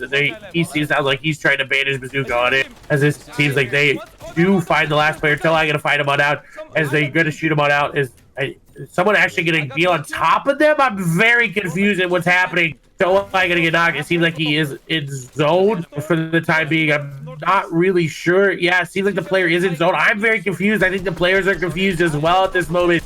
Whoever this is just trying to get those placement points. Savage trying to stay alive. Now Savage does have heals, so he can stay inside the zone as well. Right, he can outfight this player. But if this is someone like Chapek's with 14 floppers or something, he can say the flopper's gonna be dropped there for Savage. And I genuinely have no idea who was alive there in the second portion, who's going to get second. They tried to do it. They did the most, Levin. I'm going to be honest. Yeah, they were staying alive for a goddamn long time, and making it really difficult for Savage and company to close it out. But they're going to be satisfied that they finally, been able to pick up an elimination. I mean, a victory royale. Sorry, a squad that we have high expectations of, and maybe in the past couple of days and weeks, they haven't maybe filled the shoes that we'd expect them to fill. But really exciting and really happy to see them coming out on top finally and picking up a win. Not in the cleanest of manners, right? They fell at some points, not all of them being alive to finish it off. But a win is a win regardless, and it should be great for them on the top of the leaderboards. Yeah, I agree. And a really good game for Aqua and Company as well. We talked, they needed to clutch up. They needed to do something to sway the leaderboard in their favor, to get as many points as they can, and they finally got a lot of elims. They didn't get as much placement points as they were hoping for, right? They didn't get as high as we would have hoped for them, but they got a lot of elims, and that might start to pull them on up. Again, if I want to talk about the leaderboard here, we don't have it ready, but if you're in the chat, if you're watching around, if you're like, I don't know what Nitro's team name is, right? If you go to the leaderboard, you go to the dashboard section, you click it, it'll show all the players on the team. If you don't want to do that, you can go to the leaderboard, click on the drop-down arrow, and it'll break down all of the games there for the players and what their names are on there. It also will link you to their Twitter. So you can do all that all through the leaderboard. It's all very, very well organized. WarLegend out here doing the most. Which, speaking of, you got to follow them on Twitter and on Twitch here. You got to follow Levin on Twitter, Twitch, and YouTube. Try to just he's doing the most as well, doing podcasts, doing some awesome things as well to the community. You can check me out. I'm Clay Staley on everything. I like to cast a lot of Fortnite, and Europe might be my favorite region as the leaderboard has been updated. We can show you that right now. And I am very surprised that Trucks and Dretta, iDrop, and Mexi are in first again, but this time after a third place 21 elimination game. That is ridiculous. That is utterly ridiculous. 21 eliminations. I had seen the thing Andrea is currently streaming. That is ridiculous, man. 21 eliminations. Able to push that gap, right? Obviously, 700 points. I doubt they'll be able to amass the total that Mongrel and company had on Monday. But hey, look, first place with a ringer. That is crazy. They're going to be super excited about that one. And looking at the rest of the leaderboards as we scroll down, pretty standard stuff. Surprising to see Mitra scored doing in fifth place there, but when you're probably going to be quite high on the leaderboards. Obviously, interesting to see where Aqua squad is actually. Have I missed them? They're at 19th right now. They're TAC. Oh, okay, yeah. Sorry, I just missed them. Yeah, 19th, not where they want to be. Obviously, a bit of a better game last game. Compared to the games we've had prior, but yeah, I'm not too surprised about the leaderboards, right? Obviously, Veloz and Stuffs, 9th place. They had a bit of a better game last game. Fumbled it at the end, right? Obviously, Stuffs getting knocked by Savage with that nice clean shotgun shot, that little one pump, and they ended up losing the high ground as a result of that. But pretty decent game as a whole for them. And interesting to see how this changes, if at all, for going into Game 6, or after Game 6, I should say. I agree. And it's, again, I want to point out, Mitra and them have 42 eliminations, which is second only to the first place team of 47. So they got 11th place, 13 eliminations that last game. They have been so just dominant in finding the eliminations. And they're comfortable doing that. We've seen time and time from WarLegend to WarLegend, from FNCS to FNCS. Right? They're confident and comfortable being the team that doesn't get as good a placement, but gets as many eliminations as they want, as many as they're able to, and they're fine being eliminated at 11th place or at 10th place. Right? They're fine with it.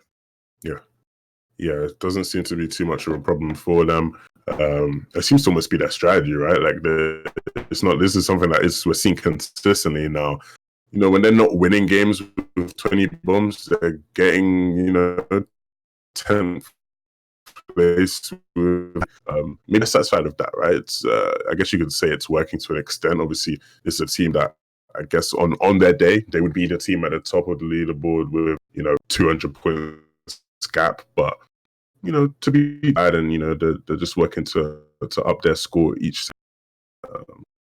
And yeah, so not too bad for them, I guess.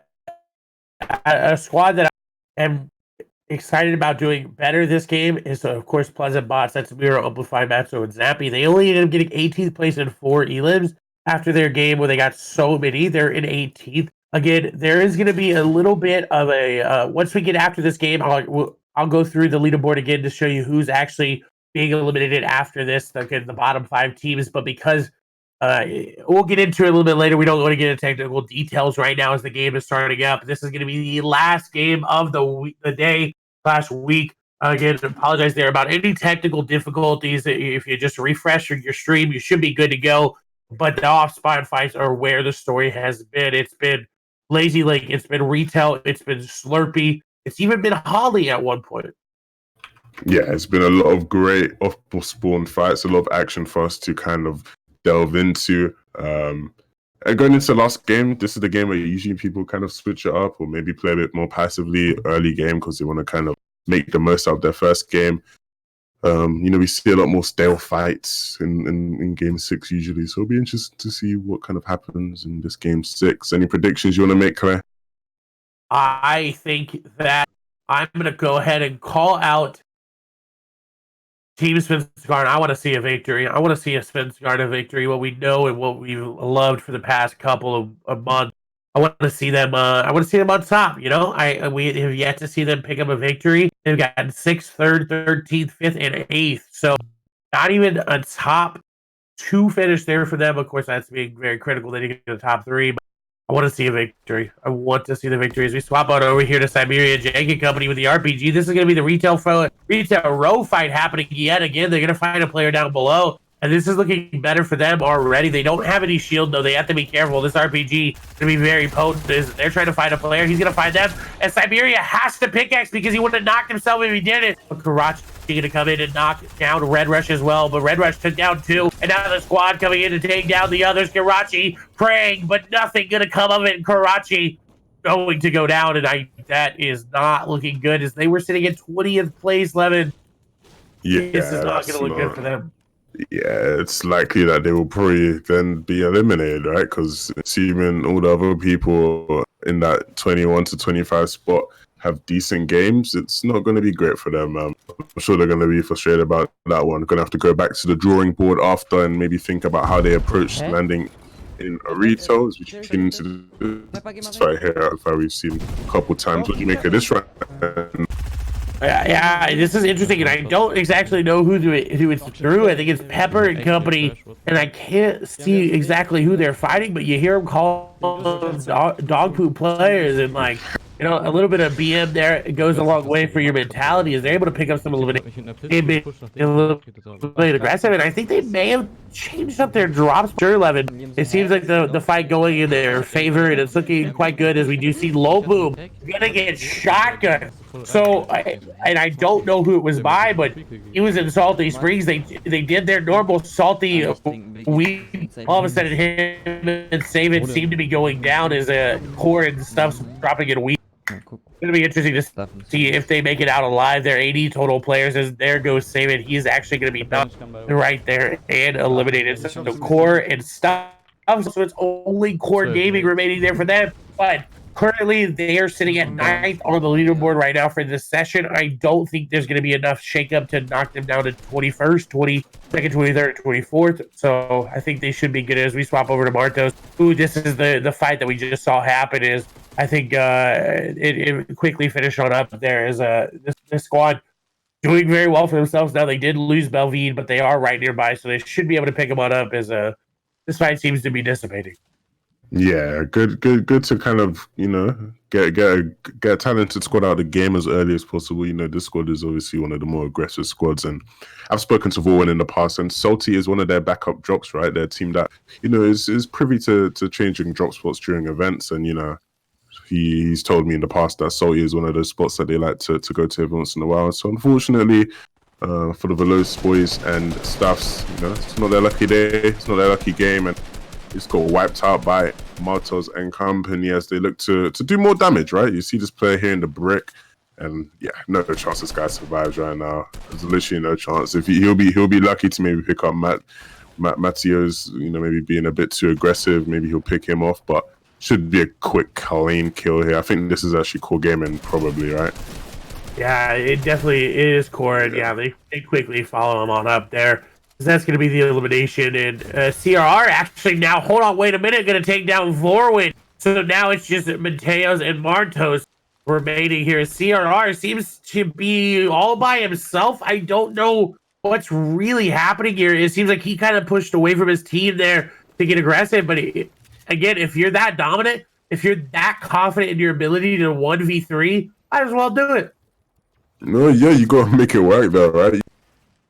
If you don't actually make it happen, then you're going to end up looking like... Yeah, I'd hate to see him do so. And, being the smart players, I'm sure they've got something, planned out here. Maybe there's some sort of reasoning behind this. But, yeah, we want to see how this plays out for them. Because, like you said, right, 3v1, it's never ideal. And it didn't work out for him. That's all. He's no longer in the game. And, yeah, Mateo's going to be the one to take him out. But look, right behind him is Mitro, Kinsel, and Falcony. And they've got grenades. They're going to just go ahead and nade trick this player in the box. This Falcony going to get in, and they have the HP advantage. This fight should easily go on over there to them. As Mateos and Marto just trying to stay alive here, trying to really just draw out this fight. Right again, they're trying to win the war of attrition, but it looks like Mitro's going to get some more shots here. Mitro trying to get anything that he can, any advantage, as they're splitting these players right now, as they're trying to get on both sides, trying to take the wall, get inside the box, but this player going to smartly going up, as I think Falcony going to take down a player, as one more player remaining there for Vorwin's squad. It doesn't look very, it seems like they're trying to find him out. They are going to find him sitting inside this code there. They're just going to try to shoot him on out. The zero ping helping him on out, as this player just trying to stay alive, trying to end it on out. Shot's going to come through, and this should be the elimination, and it is Kinzel going to be the one to pick it on up. Yeah, good for them to be able to save their teammates back, right? They had it looking good, right? You never want to be getting pushed by this squad.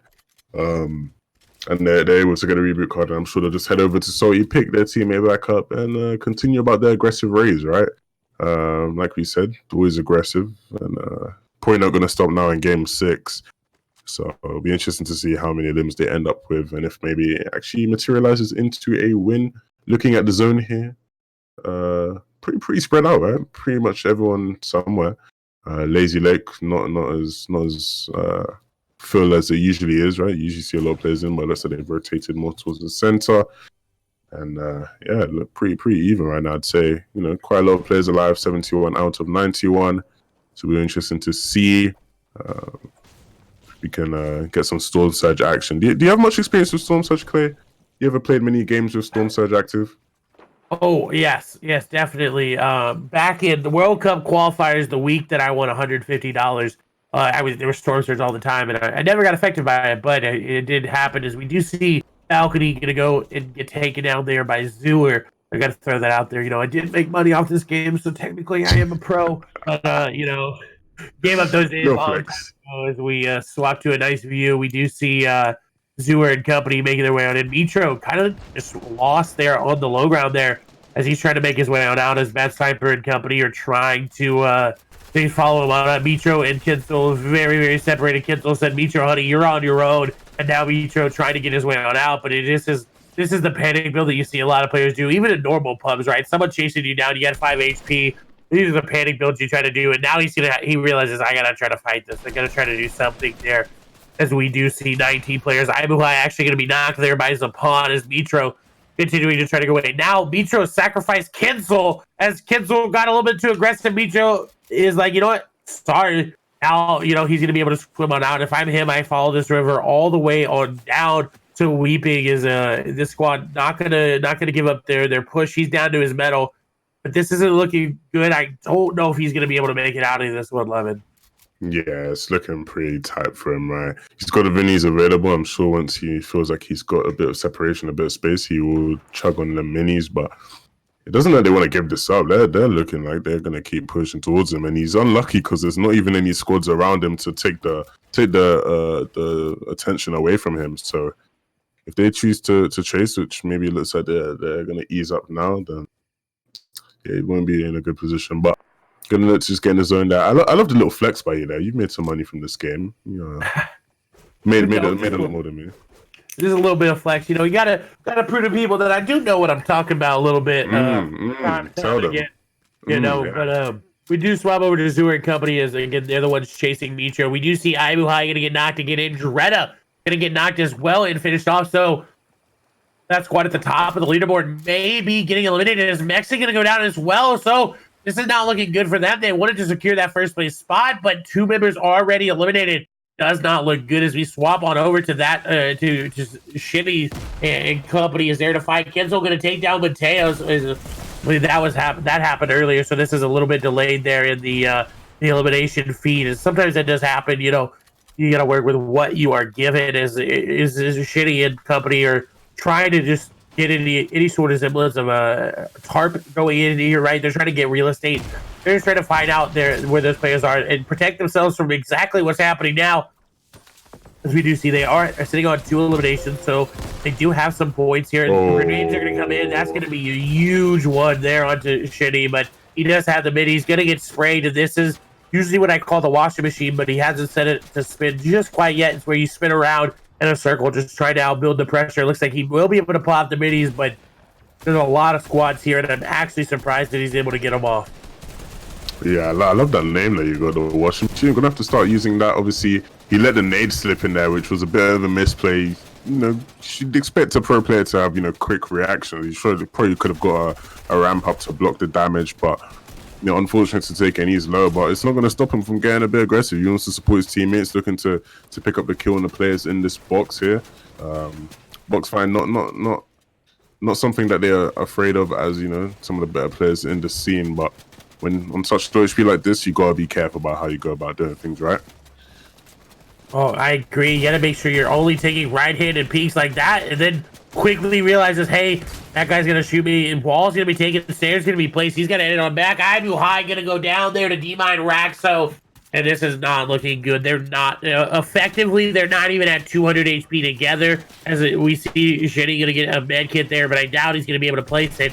And you know that grenade slipping in, you could have kidded to a that moment when you forgot to put one shirt in the washer and you got to run downstairs real quick and put it on in. You kind of like slip it in under the radar as you know, Shitty trying to heal on up there, but again, I doubt he's going to be able to. As Anas has to try to find something there, but Anas can't really do much. Is Shitty gonna get grenaded, gonna get shot down there and get eliminated as well? That's gonna be Solary's Nikov taking him on out. As Anas tries to get some place points here with the squad. We'll swap away to show you a nice, beautiful perspective there. Shinkin and company, I believe I saw still alive there. Volvado and company rotating on down since Karna. A powerhouse still all alive. But the question is are they going to be good enough to get enough points to outlast Rezumi, Stepter, Eggshells, and Laura and Andretta and company? Now, I don't know exactly how many members of Andretta's squad are left. I did know that Andretta and Mexi did go down, but will it be enough? Will they be able to clutch up? You know, I called them out for a win, Levin. Will they be able to get it? Hey, I'm definitely rooting to see them do well. And you know, it's always hard when you're missing players and when you're a bit scuffed around. I'm sure they're not in the greatest of situations, but hey, you can never count them out, right? All of their success so far has been in situations where we definitely were counting them out. Right? So be interesting to see what they make of this. It'll be interesting to see what everyone makes of this, right? The final game, you want to do something great. And when it comes to doing something great, and that's just not looking like he's in a great position, not in zone. Obviously, players surrounding him, hiding in a cone. Only 2 eliminations this game for them. So yeah, he's definitely not the most confident of right now. And a team that, you know, wasn't probably that confident till the start, but, you know, started to turn things around. Miro squad, they're sitting pretty in zone. What do you make of their comeback performance today, Claire? We talked about at the very beginning, we talked about mentality, and this squad showing that they have the mentality to turn around their performance. They went back to their old landing spot, even though it's kind of a shambles landing spot. They made it an off-spawn win. They made it to the end game. They got a lot of points. Their next game, they didn't do as well. This game, they're making it to the end game. They're at 18th place. They're starting to get placement points. So this squad, a testament to your mentality is everything.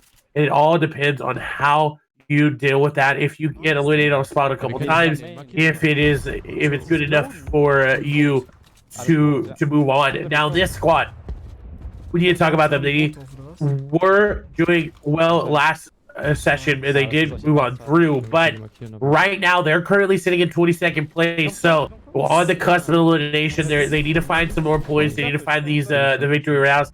This squad seemed to be caught off guard just a little bit there by in rotations. Like they got 2 tunnel vision, and that's what happened is they got RPG'd by Belvide and Provoked earlier. Belvide and Provoked's team, Provoked of course not playing.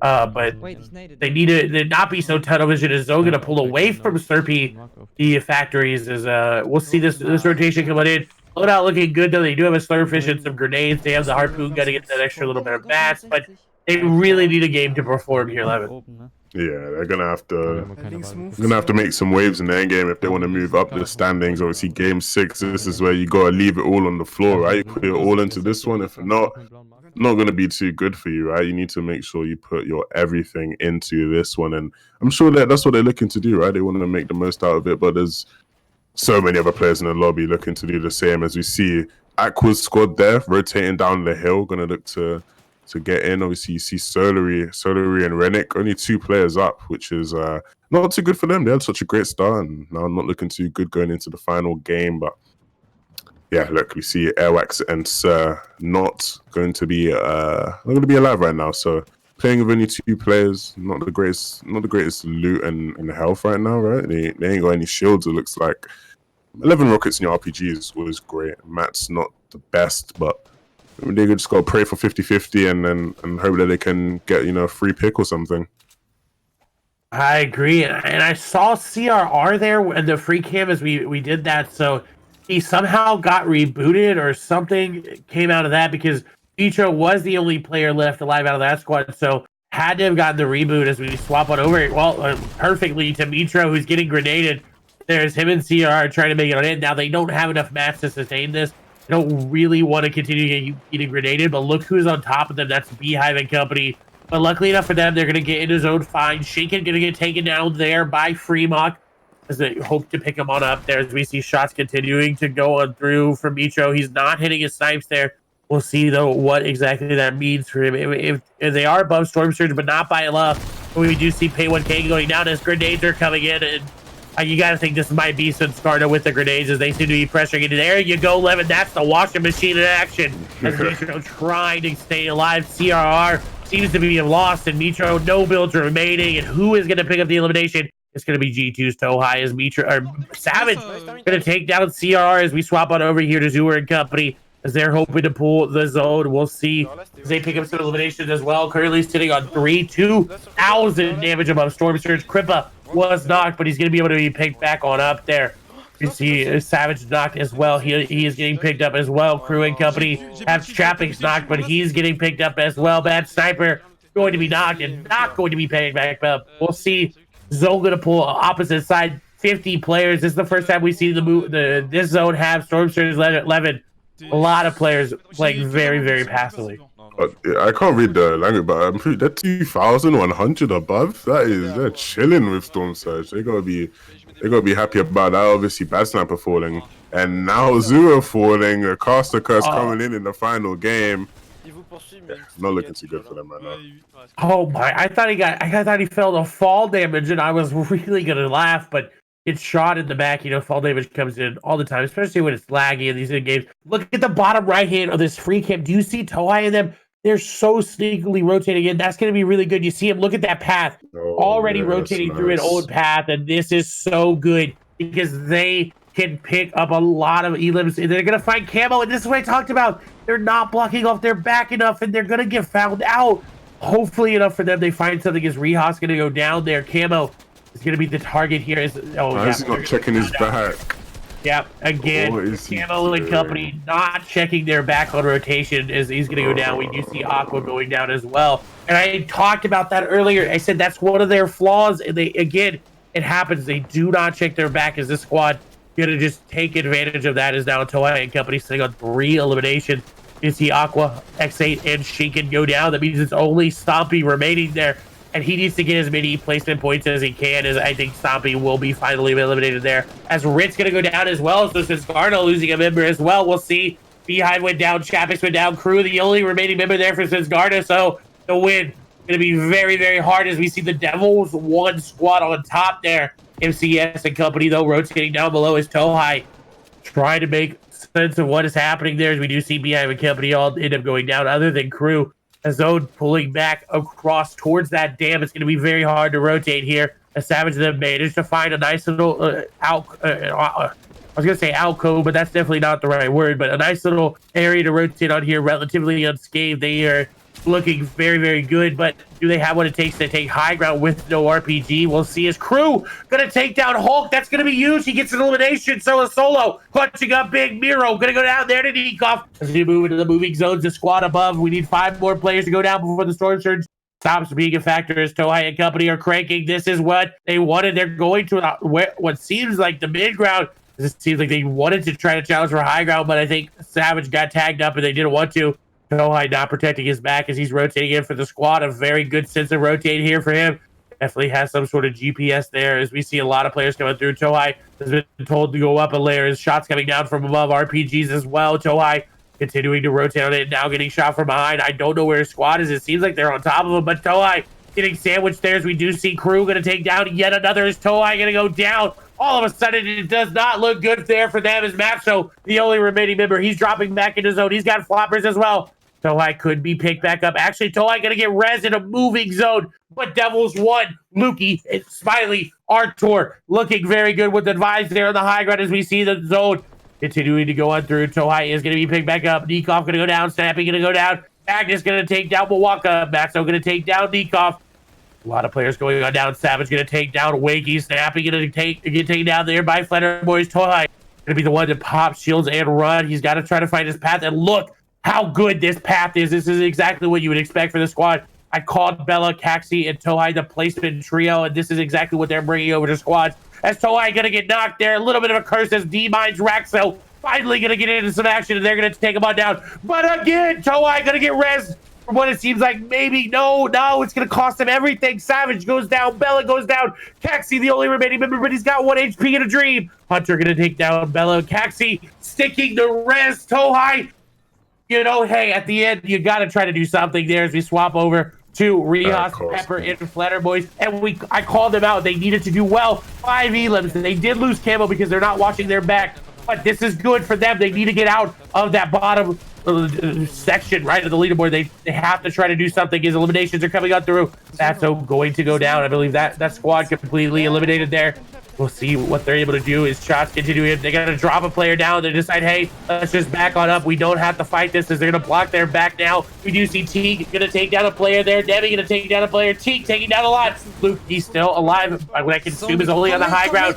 See a lot of mats. Oh my god, so many mats here for this squad, as we see a lot of players going down, and I can't exactly tell because a lot of them have anonymous mode on, but Squawks or gonna go down there to Evil. As we see the rotation coming in, they do, I think, have an RPG here in this squad, but they have no shields. Now they do have bandages, so they could go for the heal off as we move over to the D-Mine squad. This is Teak, Kubik's, Raxo. They did have Evil, but he did just get taken down there by Podosai. Shots coming in from above. Raxo trying to outbuild everybody. We do see an elimination come on over to Smiley and the DV1 squad, who had high ground, suddenly not looking so good. Artur trying to get some shots there as they're being a little bit too aggressive. Raxo and company sitting on a 9 elimination game so far, looking to pick up more. Fleta Boys and Rios and Pepper rotating through the bottom. A lot of players just trying to find anything that they can. Shots continuing to go through. Raxo making his way on through the diagonals, coming through. Zone chunking him for a little bit, but he does have floppers. Player inside, he decides to crank on up, and they're looking to take high ground here, but a little bit too early. His shot's going to go through. That's going to connect. Raxo still has the floppers, and they take high ground here. This is going to be the high ground retake, and Flutter Boys and them are still alive. The DV1 squad going down. Shots coming through. Raxo going to cause Kubix to get knocked. Raxo trying to stay alive. A lot of players going down. Pepper, Janice, Debbie, Kubik's all going down. Teak and Raxo have to try to collect. Flutterboy's still all alive. He's got a bandit cannon inside the zone. Will it be enough, though? As I think it's going to be him versus Raxo. They're going in. Raxo going to get some shots. They're going to take him on out. Who's going to be the last remaining member? I cannot tell, but it's Raxo and Teak versus one. They're going to lose. They're going to lose. I think Prototype may have clutched it up. No, it's going to be DB1's Lukey. And Artur clutching it up. Oh, my God. With the floppers in the zone, they clutch it up. And they take an 11 elimination victory royale there. That was crazy. They almost drew, too. They lost high ground, but the floppers, Levin, the floppers. Oh, my gosh. If he doesn't have floppers there, they lose. That is ridiculous. The floppers saved them. I was, you hear me? I was like screaming, like I couldn't in that. That was insane. He made the play to drop down into their box, actually picks up an elimination. He doesn't pick up that limb, he dies to zone damage, right? He picks up the limb, gives him that 50 extra health that he uses 5 seconds, more to do something, but unfortunately, no kind of floppers or fish on him, and he falls. Wow. Oh my gosh. Baby. That was ridiculous. I'm very, very, very, very happy with the way that ended. It was action-packed to the very end. We're going to get you the leaderboard here very, very, very soon, but I need to go over something with you guys. Now, in the rules for the WarLegend Series Invitational, if one squad is not present and they're not partied up and to participate, they can't play on a solo or a duo. If the team does not have all 4 members, including 1 sub present, they will be given a 0 and considered last place. So you're wondering what happened to Benji and company. Because they were not able to play today, they are in last place for this session. Now, their series leaderboard. Now, this is important. I need you to all pay attention. Their series leaderboard's points will still stay at what right now, unless it changes. They're currently in first for the series, right? And we'll see. Obviously, it'll be updated after this session. But that is what's going to happen if a squad doesn't show up. They are awarded a 0. Now, a squad is awarded 1 substitution per session. Of course, with a lot of players, you saw a lot of subs being used. So that's what's happening. That's why there's only 24 players. At the very bottom will be Benji, Fishy, Carry, that squad. So if you're wondering, that is what's going to happen. But again, they were so confident, I think, in their points. Rightfully so. They broke 1,000. I don't think I've seen a team break 1,000 in a WarLegend Invitational at all. But that's what's happening. I just wanted you guys to know. I know you guys were confused, concerned. What's going to happen? Again, there you go. We will see exactly how the last game shakes up the leaderboard. So when we show you the leaderboard, it's going to be 21st, 22nd, 23rd, and 24th. Will not move on. And then, of course, 25th will be Mongrel and Company's squad, right? That'll be them not being invited back to a next session. They're hoping that their 1,000-point session from last session, right? Session 1 score goes through. Levin, though, that was an amazing set of games. Yeah, those are some really, really great games right off the bat, right? From game 1, we had some exciting games, some great plays. It's going to be hard for me to choose play of the tournament, right? Because this has been a great night of great action. Oh wow, I don't even have much words, especially after that last game. That was crazy. Really exciting to see a lot of teams, do well. Svenskhan obviously doing a great job. I don't know.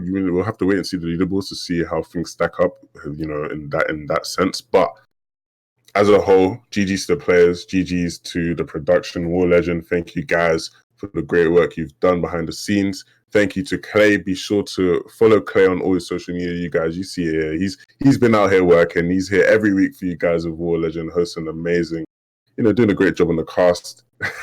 And then, thank you to all of you guys watching, right? All of you guys tuning in. We appreciate you guys. Without you guys, there's nothing for us to, there's no reason for us to be here without you guys. So we appreciate you. Be sure to follow me as well. My social media is right there. Yeah, check him out. He's doing the most. He'll put a play of the game up, and play the session up on his Twitter after. He'll put his thoughts as well. He's doing a podcast as well, getting a lot of players. I was on it recently, so we gotta go check it out. Yeah, but it's been great. The leaderboard is going to be updated here soon. Thank you guys for hanging out. I hope you guys enjoyed it. Again, next week on Monday, we'll be back with another session. Again, it's going to be 4 more sessions, and then the finals, of course, that will be on December 16th and 18th. Again, they're playing for 50,000 euros. Don't you worry. Don't you go anywhere. We're going to get you the leaderboard before we go, but it is only going to be the session leaderboard. Now, to look for the series leaderboard, you have to follow WarLegend on Twitter at WL49, okay? Make sure you follow them, because if you don't, you're not going to be updated on everything. You're going to come in and be like, who's on top of that series leaderboard? And I'm not going to respond to you, because I'm going to say, go to the Twitter. And because you better be following, all right? You better all be following. So, again, if you are confused about anything, I want to go over it one more time. Because Benji and company did not play today, they will be giving a 0 score. They will be automatically team number 25. And then, of course, we'll be looking from 21 to 25 to see who is eliminated. Of course, obviously, we got to celebrate whoever got first. And I think the leaderboard has been updated. And it's going to be Trucks, Indretta, iDrop, and Mexi, who barely take home first after that game from DV1. A very phenomenal game, but they got first with the Phil 11. Yeah, that's crazy. Obviously, Secret Mexi, not, actually on their squad, right? They don't actually play with him when it comes to regular competition. But with their fourth not being available, he stepped in and he's done an amazing job. And he's got them a really, really solid score to put up on that series leaderboard. So I'm sure they'll be excited about that one. Yeah, and the story is who is not moving on. The first team in Team 21, Putrick, Siberia, Jake, Karachi, and Stormy Wright will not be moving on to the next session. Now, their highest single session score will be on the leaderboard, as you see in team number 22. That's going to be Az, Melsign, Mawaka, and Mayhem. Then it's going to be Lobetti, Jorge Q, Jordan Detox, and Heretics Pereri. I don't know how to say their name. I apologize. And then in team number 24 will be CIS. That's going to be Sapphic, Oldzy, 7 and KS Slight, or K Slide. And of course, team number 25 will be Mongrel Company. They will not be invited back. So a GG to everybody. I think I got a note. Aqua and them, 20th place. Yeah, literally, I wanted to say it, like, they just scraped it by, just the very, very, like, honestly, the fact that they were able to get 20th, pretty clutch, I guess. But come on, in the next sessions, we need to see them way higher. They're a squad that should be, in competing in that top 5, right? One of the most talented squads and lineups we have in competitive Fortnite.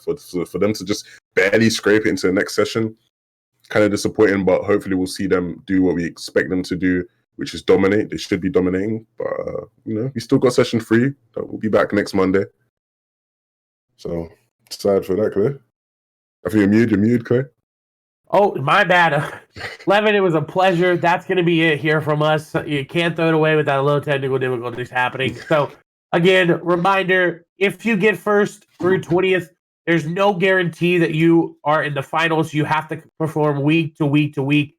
Your highest single session score will be on the series leaderboard. And at the end of the 6 sessions, that is what ultimately matters, not how well you did in week 1 if you got first. If it makes you get to the finals, that's great, but you don't automatically qualify. So just want to make sure you guys know.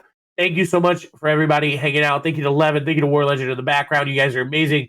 You guys in the chat are all amazing. All you guys hanging out, amazing, amazing, amazing support today. Thank you guys. And we will see you guys next Monday at, I think, 19:30 CET. Y'all have a great night. Bye-bye.